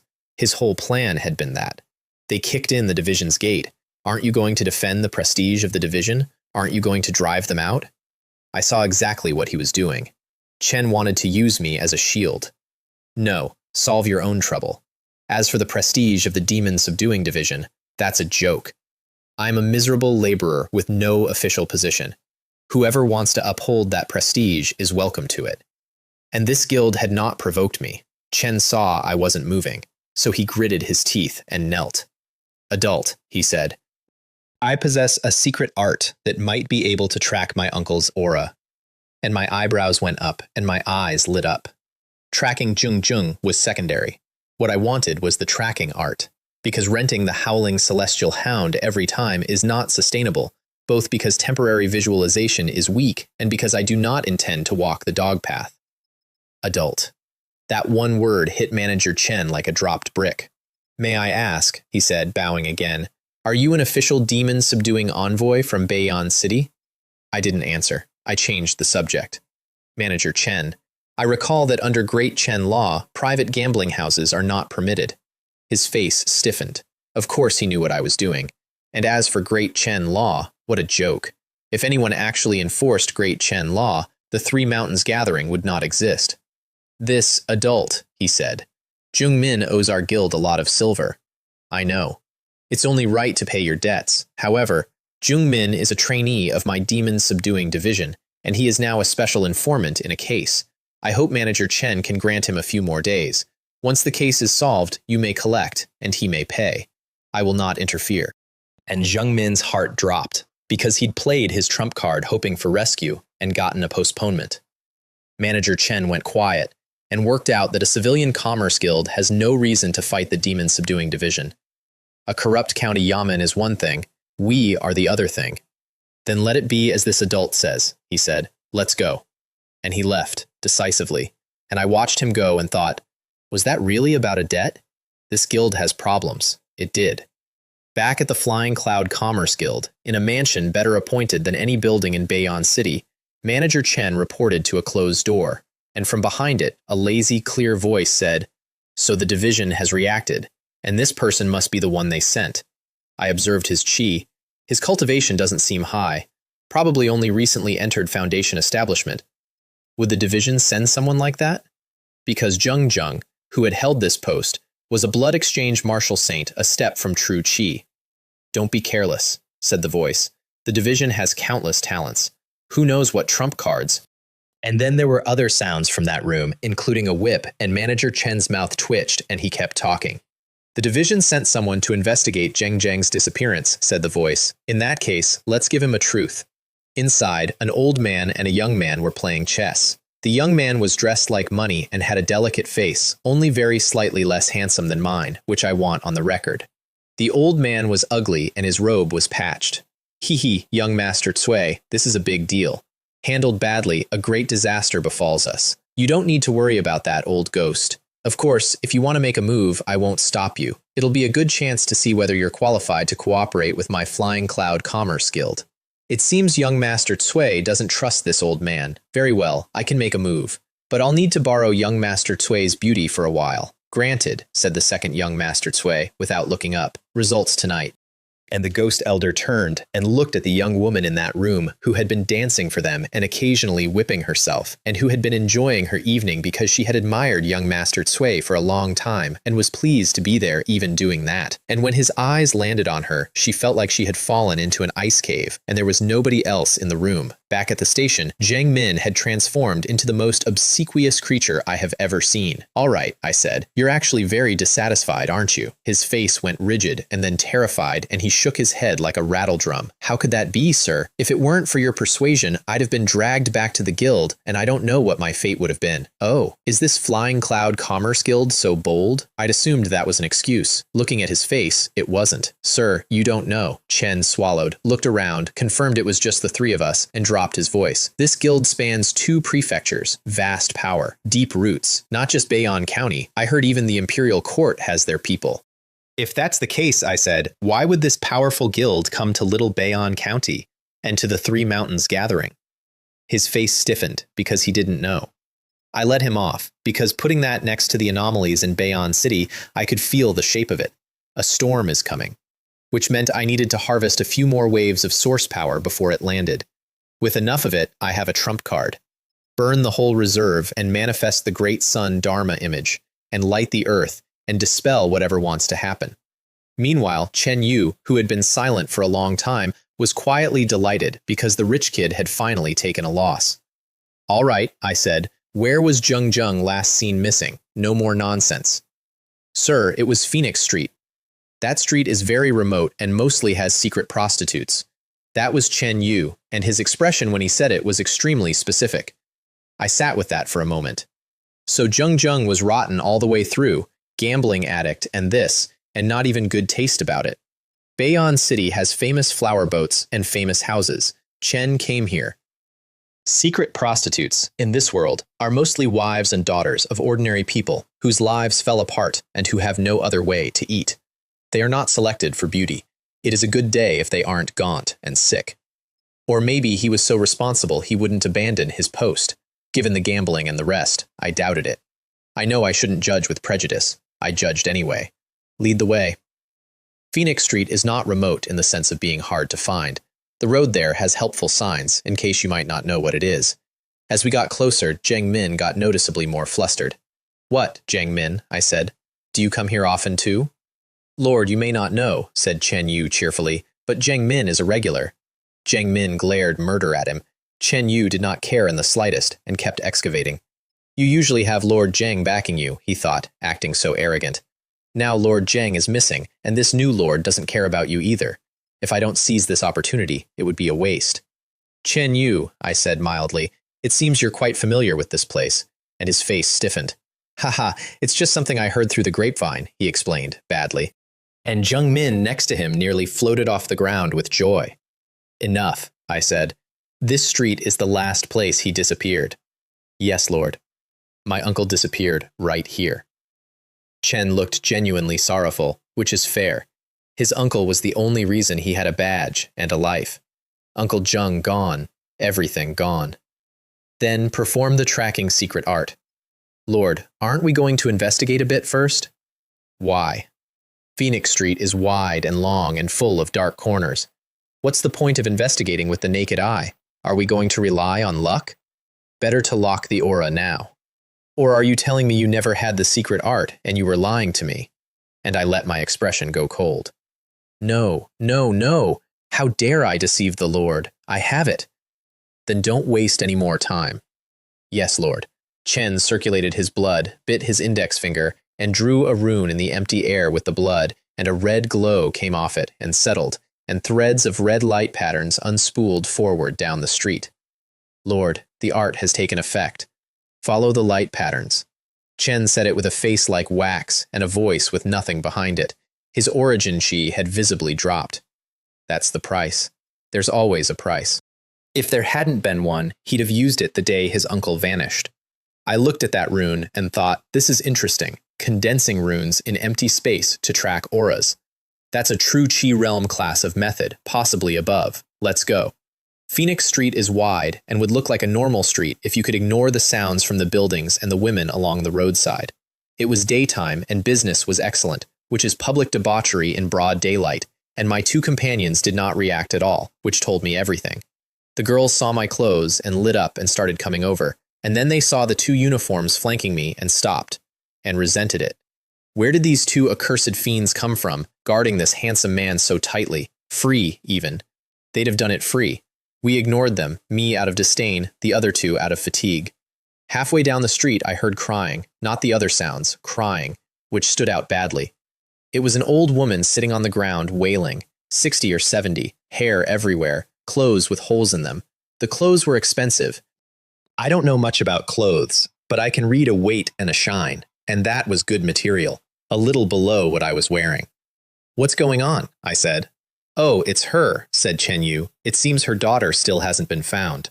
Lord, this old woman was originally a pitiful person, said Jiang Min. Her unfilial son, coveting the silver on Phoenix Street, coerced his sister into becoming a secret prostitute. The old woman fought it to the death at first, cursed her son as unfilial. Then, with the deed done, she half-heartedly acquiesced. However, this was actually a clever decision, he added, and laughed. What do you mean by that? Because once his sister became a secret prostitute, the family became prosperous. Otherwise, they'd have lived hand to mouth. Isn't that a good thing? I stood on that street and did not have an answer. Then why has she fallen to this state? The daughter is missing, said Chen Yu, not letting Jiang Min have the whole story. Their prosperity depended entirely on the sister. Now she's gone, and they're back where they started, and the old woman can't accept it and has been searching door to door. Now it seems she clearly hasn't found her. I heard all of it and did not know how to evaluate it, and I still don't. Forget it, I said. I'm a passerby here. A small interlude. Let's keep going. And they nodded, because that is what it was to them, the affair of a commoner family, commonplace. And then Jiang Min stopped dead. Lord, the aura has disappeared. The aura is gone. What happened? Sir, my tracking art locates by following auras. For some reason, or perhaps too much time has passed, my uncle's aura dissipated ahead. Chen was embarrassed. Chen'd been confident. Chen'd burned vital essence and origin chi for this. The aura dissipated, I said. Too much time passed. Isn't that convenient? Why dissipate now, of all moments? And Jiang Min dropped to his knees. Please forgive this subordinate's dereliction of duty. I should have used the art days ago. And he hesitated on the last word. I knew exactly what was in there. Two things. The first was fear of punishment, losing his position, getting handed to the guild. The second was the actual reason he hadn't done it days ago, which was also fear. Because whatever made a formal envoy, a blood exchange martial saint, disappear is not something a trainee investigates. Even with tracking. Especially with tracking. That's a way to die. So it was better to keep feigning ignorance. If I hadn't shown up, and if the guild hadn't come for the debt, he would never have drawn that rune at all. Jiang Min, I said, how much do you owe the Flying Cloud Commerce Guild? Chen shook. Chen got it immediately. If he had no use, he was going to the guild. Sir, my realm is low, but I have truly done my best. If you don't believe me, I can offer you the tracking art. Please examine it. And he pulled a book out of his shirt and held it up with both hands. Chen was, I want to note, extremely quick. Chen read that I wanted the art, and he offered it as an opportunity instead of waiting to have it taken, which meant it was no longer appropriate for me to make things difficult for him. We had no grievance. I just thought gamblers were beyond saving. Next to him, Chen Yu was radiating envy. Chen had listened to Jiang Min brag about that art for years and had wanted it and had schemed about how to get it and had never dared because Jiang Min had an uncle. And now the thing he'd been circling for years had been handed over in one motion. A higher rank crushes people, he thought. I took it without ceremony. Thin, yellowed, not new. 4 characters on the cover. 10,000 miles soul tracking. Which is an enormous name for a small book. It made me think of the legendary innate great grandmasters, who are said to be able to commune with heaven and earth, lock onto anyone's chi, and track a soul for 10,000 miles. Except at that level, it's not a technique. It's a divine ability that shows up on its own when you reach the realm. So this was somebody below innate building an imitation. This method is too profound, I said, and put it in my pocket. I still need to examine it further. Let's go back. We'll discuss it tomorrow. And I turned and left. The trail was broken. There was no point walking further, and we were not local enough to get answers by asking. Whereas, if I could actually cultivate this thing, there were opportunities. My cultivation is not as trashy as Jiang Min's, and I have a divine ability. Behind me, Jiang Min exhaled the breath of a man who has gotten away with it, and could not wait to go back, because the closer you get to the truth, the more likely you are to die by accident. And privately he thought, what good will the art do you? It's very difficult. It took me a full month to barely get started. What are you going to cultivate in one night? Go grind it out. And as long as the case isn't solved, you have to stay. And the guild can't touch me, and you won't get any closer to the truth, so there's no more danger. Chen felt genuinely clever about that. Sir, said Chen Yu quietly on the way back, I once heard Zheng Min say the art is very difficult to cultivate. I hope Sir will consider this carefully. Chen couldn't let Zheng Min be comfortable, and if he did nothing, he'd be invisible, and he did not want to be invisible. Chen wanted to use this to get to Bayon City. Chen was not a man who drifts. I nodded and said nothing, because I was too lazy to referee whatever those two had. Chen Yu read the nod as failure, and his heart sank. Did I flatter the wrong person? Miscalculated? But he wasn't discouraged. Chen started thinking about what else he could offer. Remember him, too. That night the station was lit up, and I sat cross-legged in a room and read. And I was surprised because this thing was not simple. It touched the secrets of the innate, deeply and obliquely, buried under exactly the kind of technical vocabulary that Taoist scriptures used in my last life. If I hadn't spent all that time in the library, I would not have been able to read it at all, which also meant the cultivation difficulty was severe. Normally, with my aptitude, a week minimum to get started. I did not have a week. I wanted to go home. Fortunately, I have a cheat. Panel. Name, Chen Feng. Cultivation, foundation establishment, body forging. Cultivation technique, Tai Yuan skill, second layer. Source power, 20. Information, solar contemplation progress, 10%. Appraise, 10,000 miles soul tracking, a secret tracking technique that uses vital essence as a guide and internal origin chi as a tool to search for chi auras in the world. Rank, half-step innate, suspected to be in a damaged state. I read that and thought, there it is. Vital essence, not origin chi, vital essence. That's the concentrate of a body. There are a few drops of it in a person, total. Spend it and you shorten your life. Spend all of it and you become a short-lived ghost. Which explains why Zheng Min looked like a dug-up corpse after one use. Then I looked at the panel again. The appraisal function had already paid for itself. Even brief information is enough to tell you what something is, so nothing can be disguised in front of me. Now, I wanted to add more. Upgrading. Point allocation. Actual power instead of a mirror with opinions. But with 20 source power, I was not unlocking anything like that, and a crippled half version of point allocation is worse than none. So I settled for the next thing down. Quick mastery. Just getting started on things. That shouldn't cost much. I reached for it, and the price came back. 10. Which surprised me. The appraisal function cost 10. Quick mastery cost 10. Either source power conversion doesn't work the way I assumed, or those two functions are on the same tier. Something to test later when I could afford to test things. 10 points in, and the panel changed underneath me in a way I could feel and cannot describe. And then a new line appeared. Secret technique, 10,000 mile soul tracking, unmastered, plus. And I knew, the way you know your own hand, that clicking that plus would master it, and that it would cost nothing further. Click, and a flood came into my head. Information, insight, the whole shape of it, and I had it, easily, the way you have something you have been steeped in for a year, and I sat there frowning. Is this really just mastery? Because either the panel's definition of mastered is much higher than this world's, or Zheng Min was so weak that he never actually mastered it at all. And the more I thought about it, the more I landed on the second one, because if the cost were genuinely as terrifying as it looked on him, the appraisal would have added 4 more words. Demonic path secret technique. It didn't, so the cost is normal, and Zheng Min was hovering on the edge of getting started without ever getting there, and he had been performing a half-learned soul-burning art on his own body. I felt much better. I finally had a way to find people, which is the task I hate most in the world, and then every lamp in the building went out at once, boundless dark, and outside, wind starting up, ghosts wailing, wolves howling, the whole production, and the cold coming down. I sighed. Where did this little weird come from? It's been 1 day. Is it that impatient? Does it think I'm easy? Although I want to be fair, the domain itself was impressive. I'd advanced to foundation establishment, and it had still dragged me in without me feeling the door open. No wonder people say the weird are hard to resist. The thing that puzzled me is that supposedly only a minority of weird have domains. Most don't. Every single one I meet has one. Forget it, I said out loud. I'm too lazy to bother with you.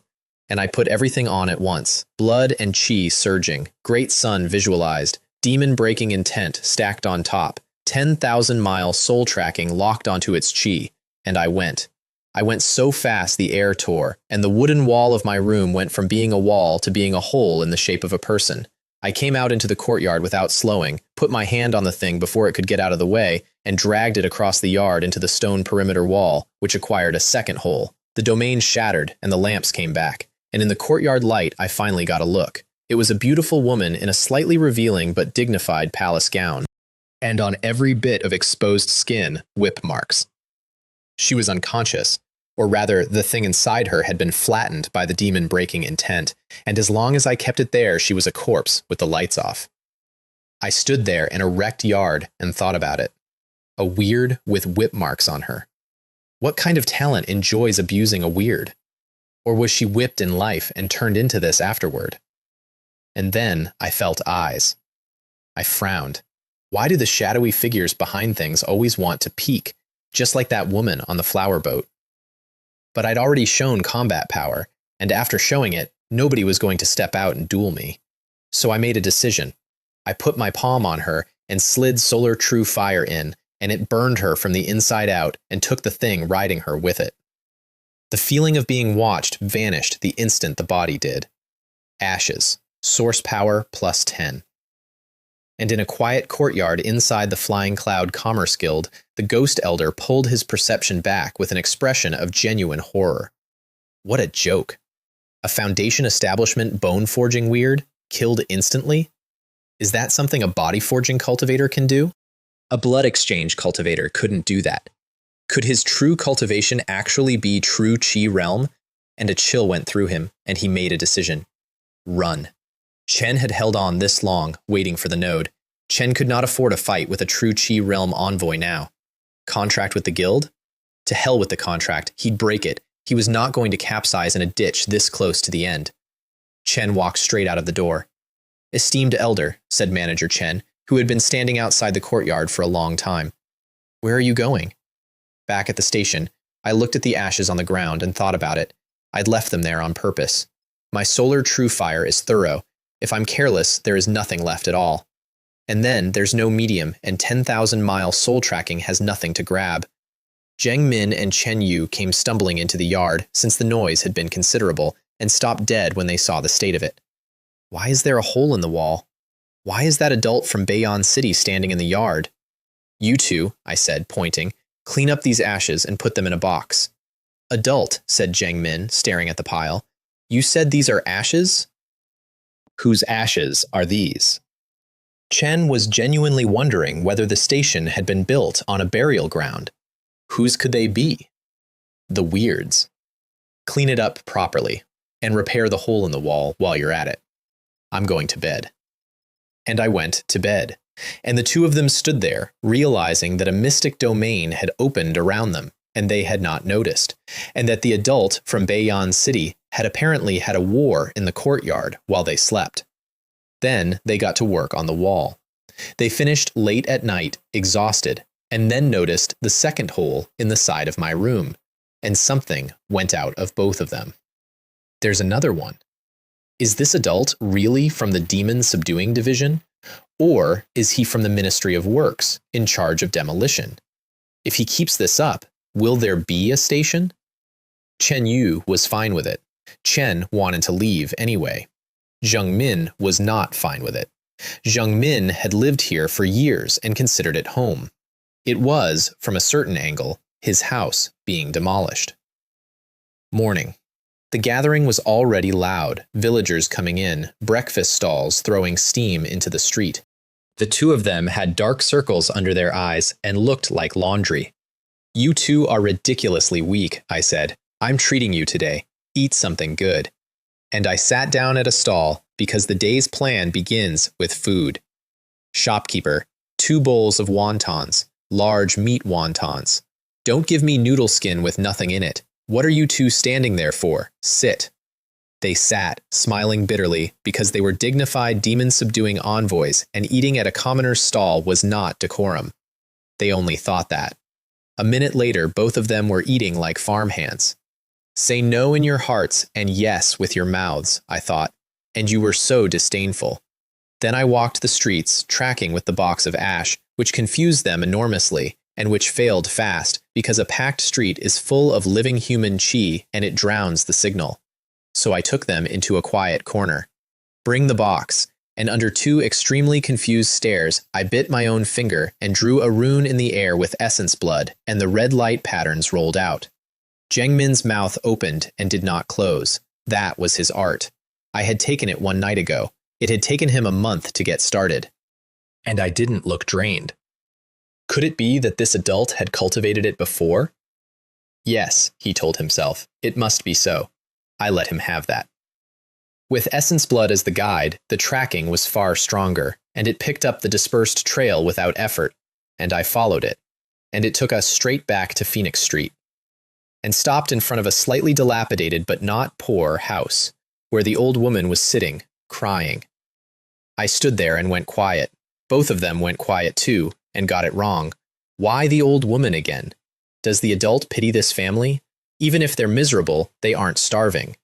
The adult isn't that benevolent. Correct, gentlemen, keep going. Because I was standing there, running the arithmetic, and getting an answer I did not enjoy. The art had led me to this family. Either the art was wrong, or the woman I burned last night was connected to them, and the old woman's daughter was missing. I looked down at the box of ashes in my hand. If I told this woman that the ashes were her daughter and that I made them, would she fall over on the spot? I don't believe I was wrong to do it. Her daughter died before I got there. Whoever made her into that is the murderer.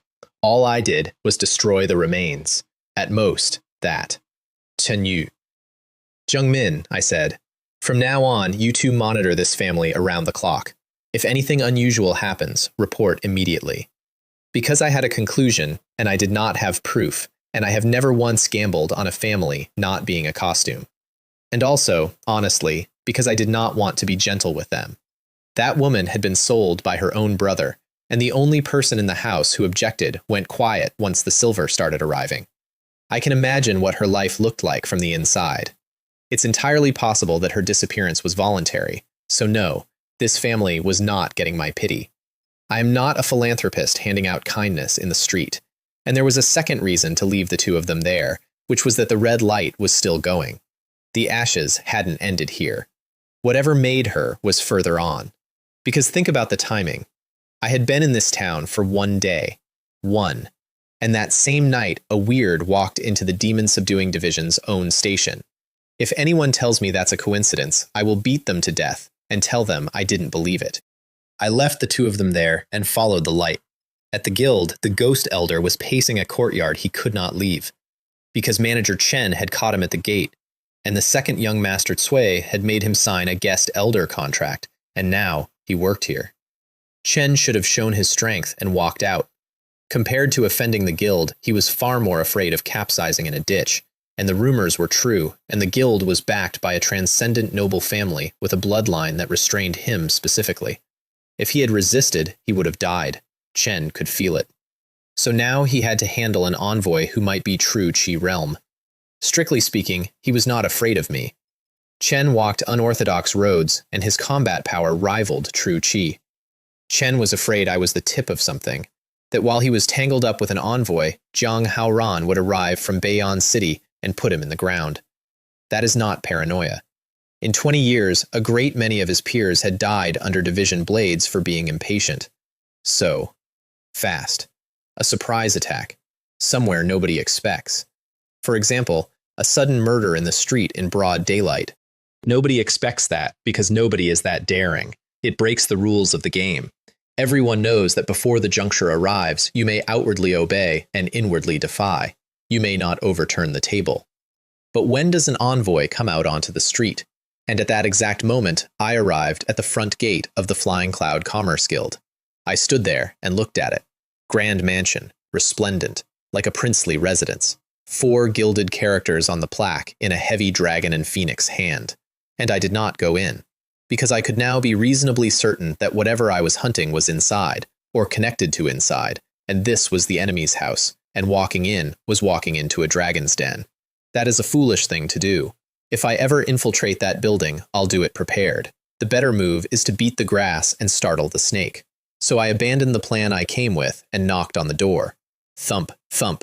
My knuckles hit that gate, and it made a dull, heavy sound, and the entire frame began to shake like it might come off the building.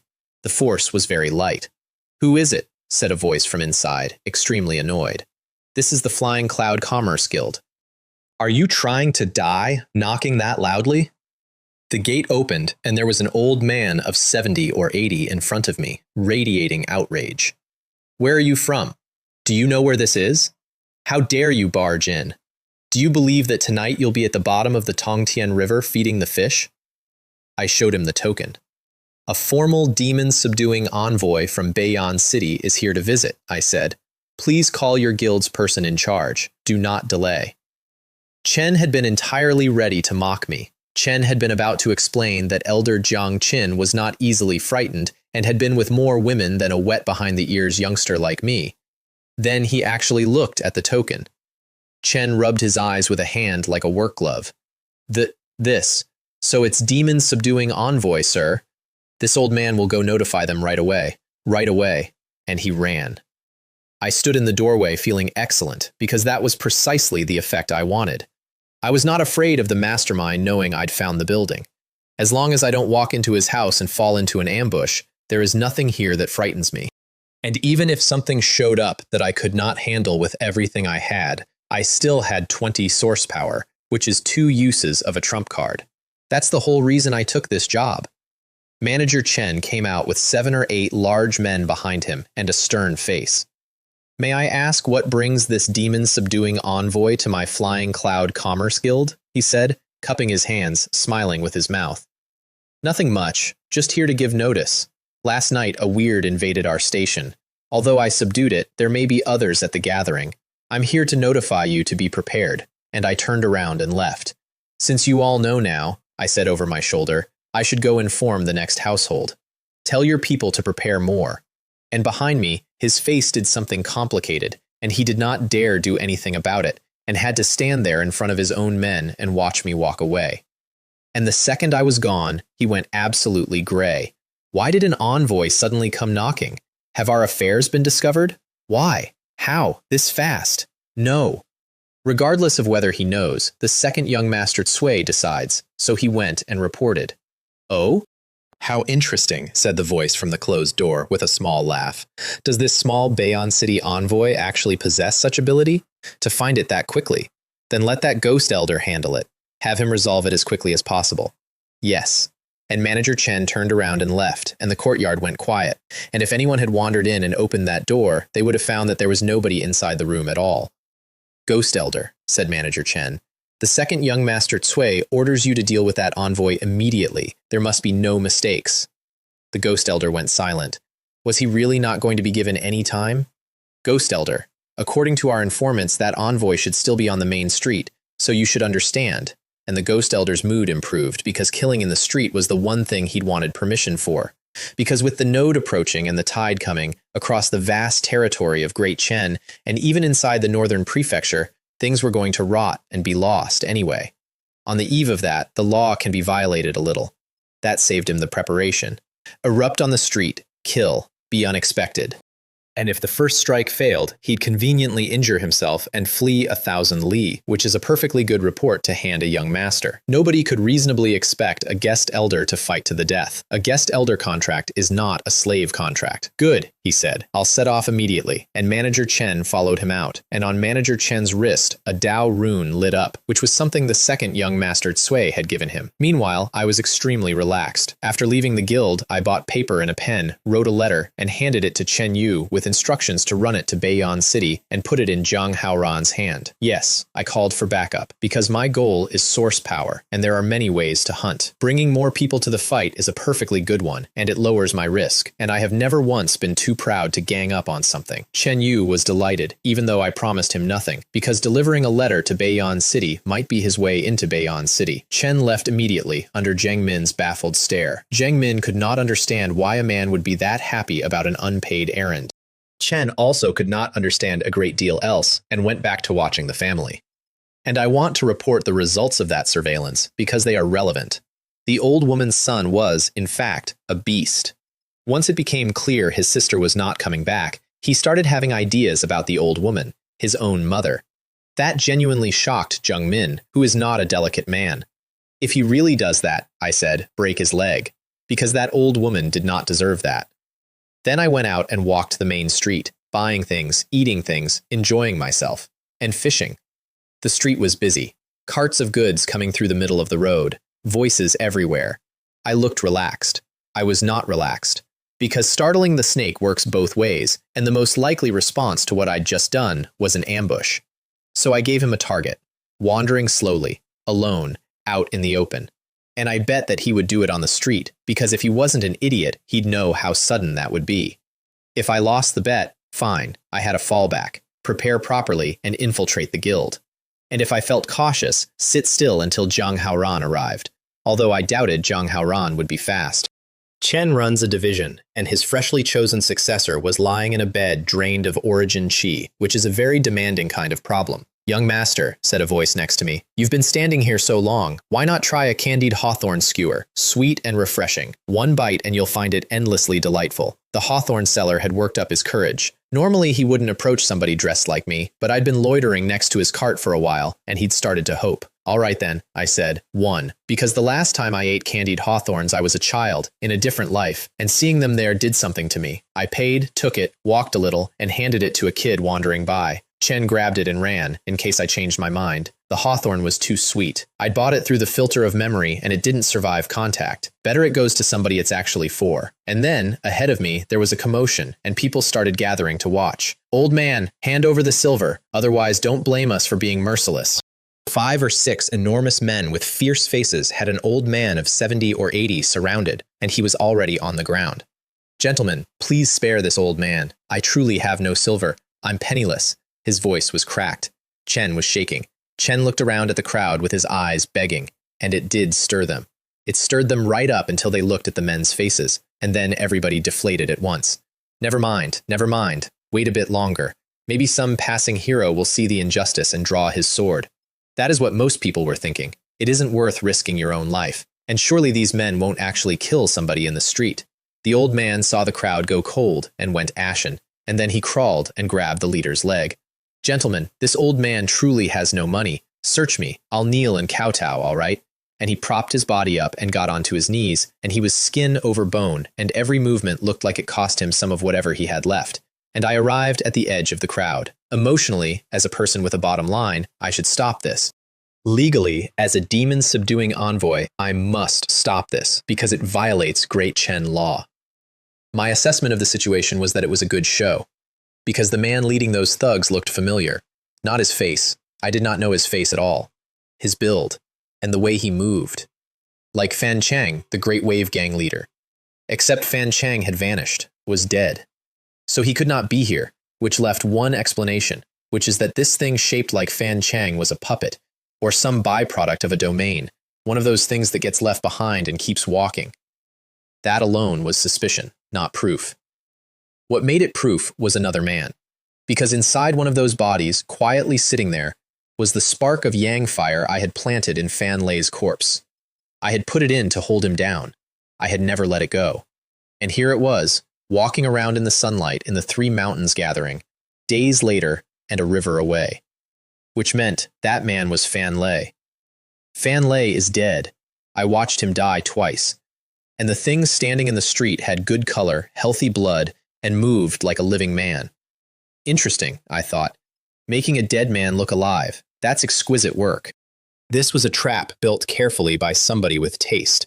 And if I'd charged in like a hero to save the old man, I would have walked into it. Was the old man the mastermind? Not necessarily. Watching him closely, he read as an ordinary person, and ordinary is hard to fake. The real danger was not the old man, and it was not the thugs. It was somebody standing in the crowd of onlookers. So I did not push into the crowd, and I did not stop suspecting the old man either, because who knows, maybe the whole thing was an anti-trope, and this world is full of strange things and treacherous people, and I would rather be extra careful.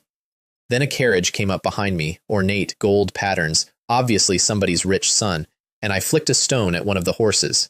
The horse lost its mind and bolted forward toward the crowd. These are horses from a xianxia world, incidentally.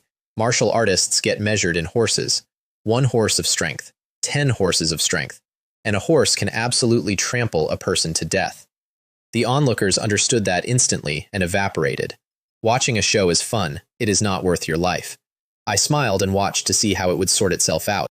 The crowd scattered in every direction, and one young man stood exactly where he had been standing, not moving, not reacting.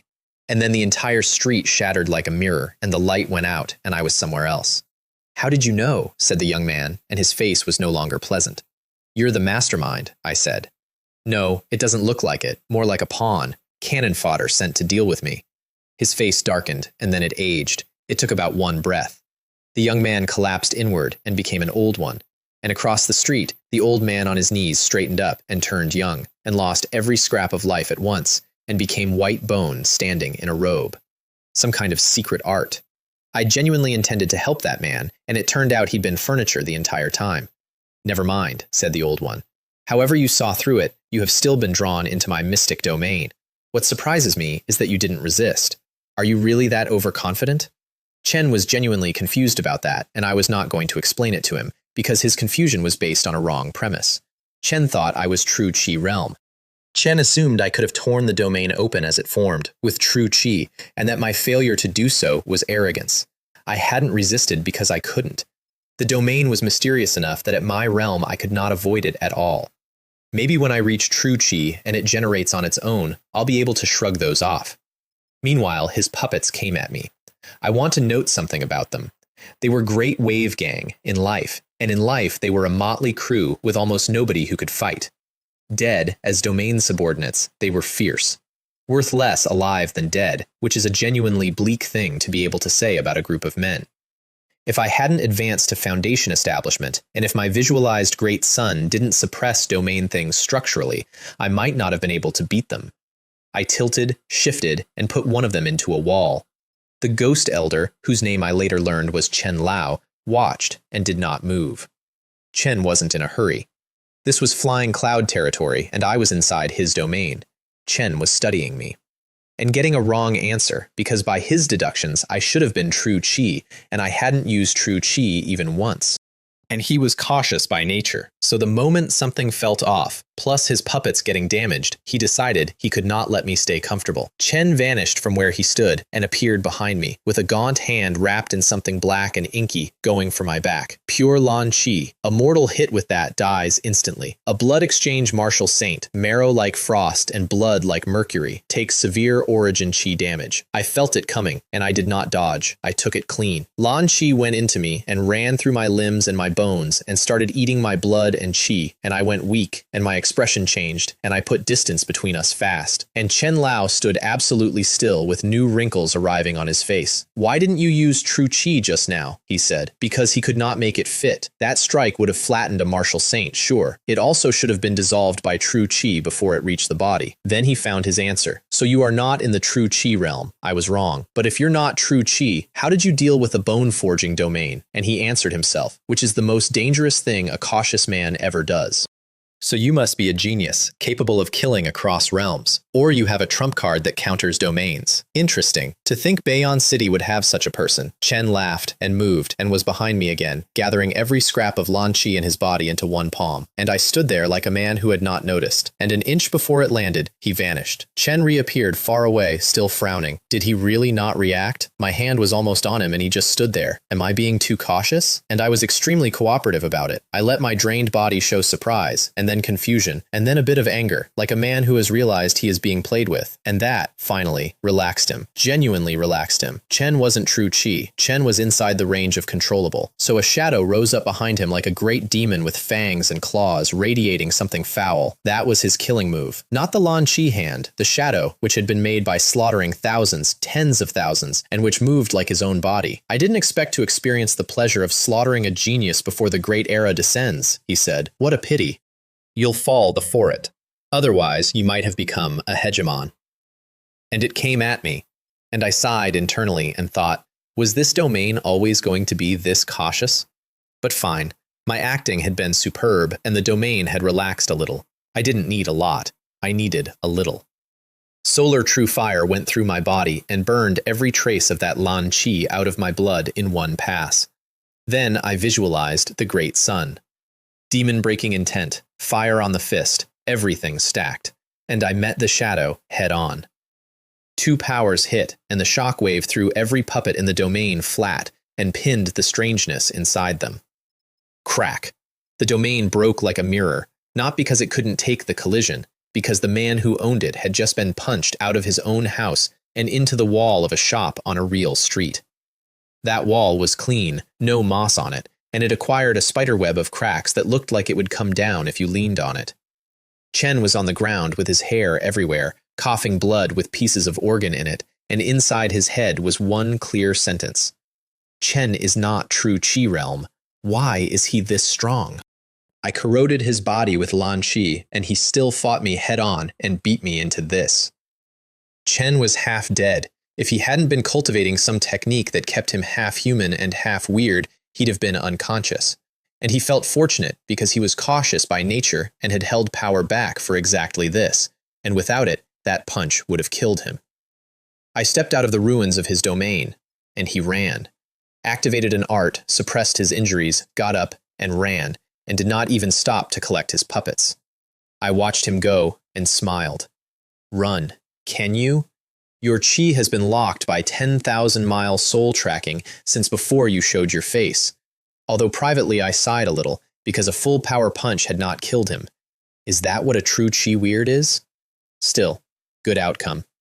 If I hadn't performed for him and gotten him to drop his guard, that fight would have been a nightmare, because inside a domain he teleports and I do not. So, Manager Chen, I said, turning around, are you here to assist me in hunting down the weird? Because Manager Chen was standing there with dozens of large men, and his face was the color of a storm. Chen had not expected a true Qi entity to lose that fast, that badly. The plan had been simple. If the domain held, I'd get ground down inside it and they'd never lift a finger. If the domain broke, that meant either the Ghost Elder was temporarily on the back foot or I was fleeing, and then the whole group would swarm and finish it. Instead, the Ghost Elder had been comprehensively destroyed and had run away, and there was no version of standing here that ended well. Charge, he shouted at his men, and then flashed away himself. This had spiraled beyond him. Chen needed the second young master Cui. The men were martial artists, some of them foundation establishment. To me, they were furniture. I put them down quickly. And then I crippled them, broke their cultivation permanently, and left them as men who would spend the rest of their lives in bed. Why not kill them? Because killing in the street breaks the rules, and my identity makes it worse, and the county yamen would file an impeachment. Unless I could prove they were involved with the weird, and they had no Lan Qi on them at all, and proving it would mean searching the guild for physical evidence. I was not going to waste energy on a pile of cripples. Besides, Great Chen is rotten to the core anyway. And crippling a martial artist and dropping him out of heaven and into a bed, and handing everyone he ever leaned on a chance to lean back, is in my honest opinion, a punishment more severe than death. Then I clapped my hands and looked at the puppets lying flat on the flagstones, and I let the yang fire seed off the leash. It went off inside Fan Lei's corpse and spread, and every one of them burned until there was not even ash left. Source power, plus 60. Foundation establishment. Weird, roughly 10 points each. Good to know. 80 points. A step closer to a manifested sun, and then I went after Manager Chen. Chen did not run toward the guild. That surprised me. I'd assumed he'd run home. Instead, he went out of the gathering entirely and into the mountains. Ambush. Panic. Reinforcements. All plausible. Interesting. Maybe I'd get to meet the mastermind after all. Chen noticed me on him and got worse. Those dozen men couldn't hold me for even that long, so he activated something.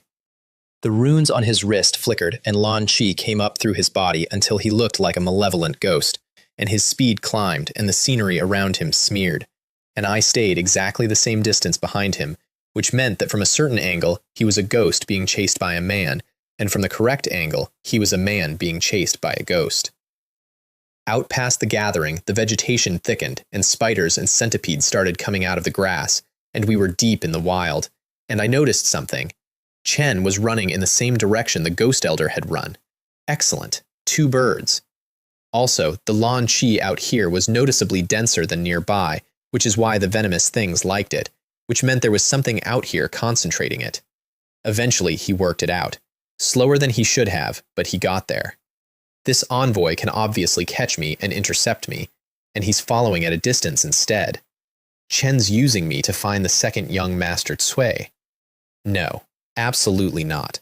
The second young Master Cui might still be performing a ritual and cannot be disturbed. And he stopped. Oh, not running anymore. You and I have no grievances, he said, lying with his whole chest. Why are you chasing me? It seems you're stalling.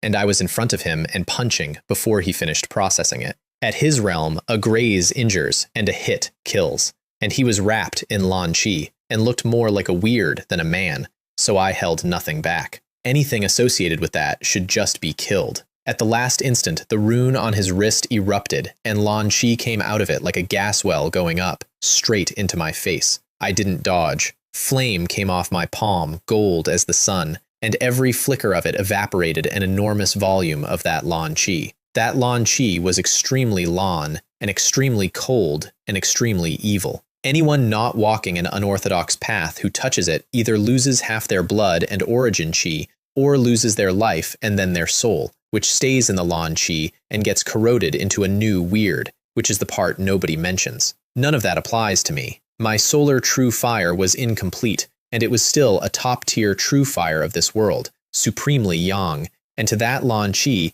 it was not an obstacle, it was a natural predator. It melted like snow and was gone in a few breaths.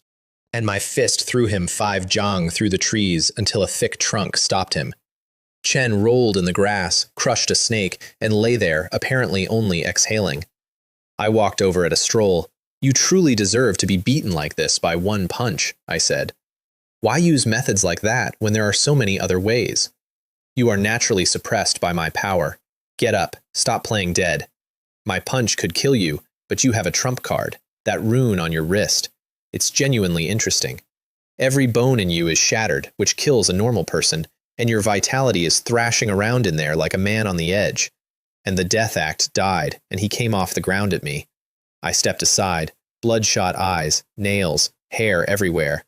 If you're not a weird, who is? And the rune was doing all of it, pouring Lan Chi through him and remaking a body that should not have been standing. Tao pattern, I thought. Naturally formed runes out of blessed lands with power nobody understands. Then I stopped guessing, because guessing is what people do instead of having an appraisal function. Kill him and check. Second punch. Lan Chi came at me like a black tide with wailing inside it, trying to drag me somewhere bottomless.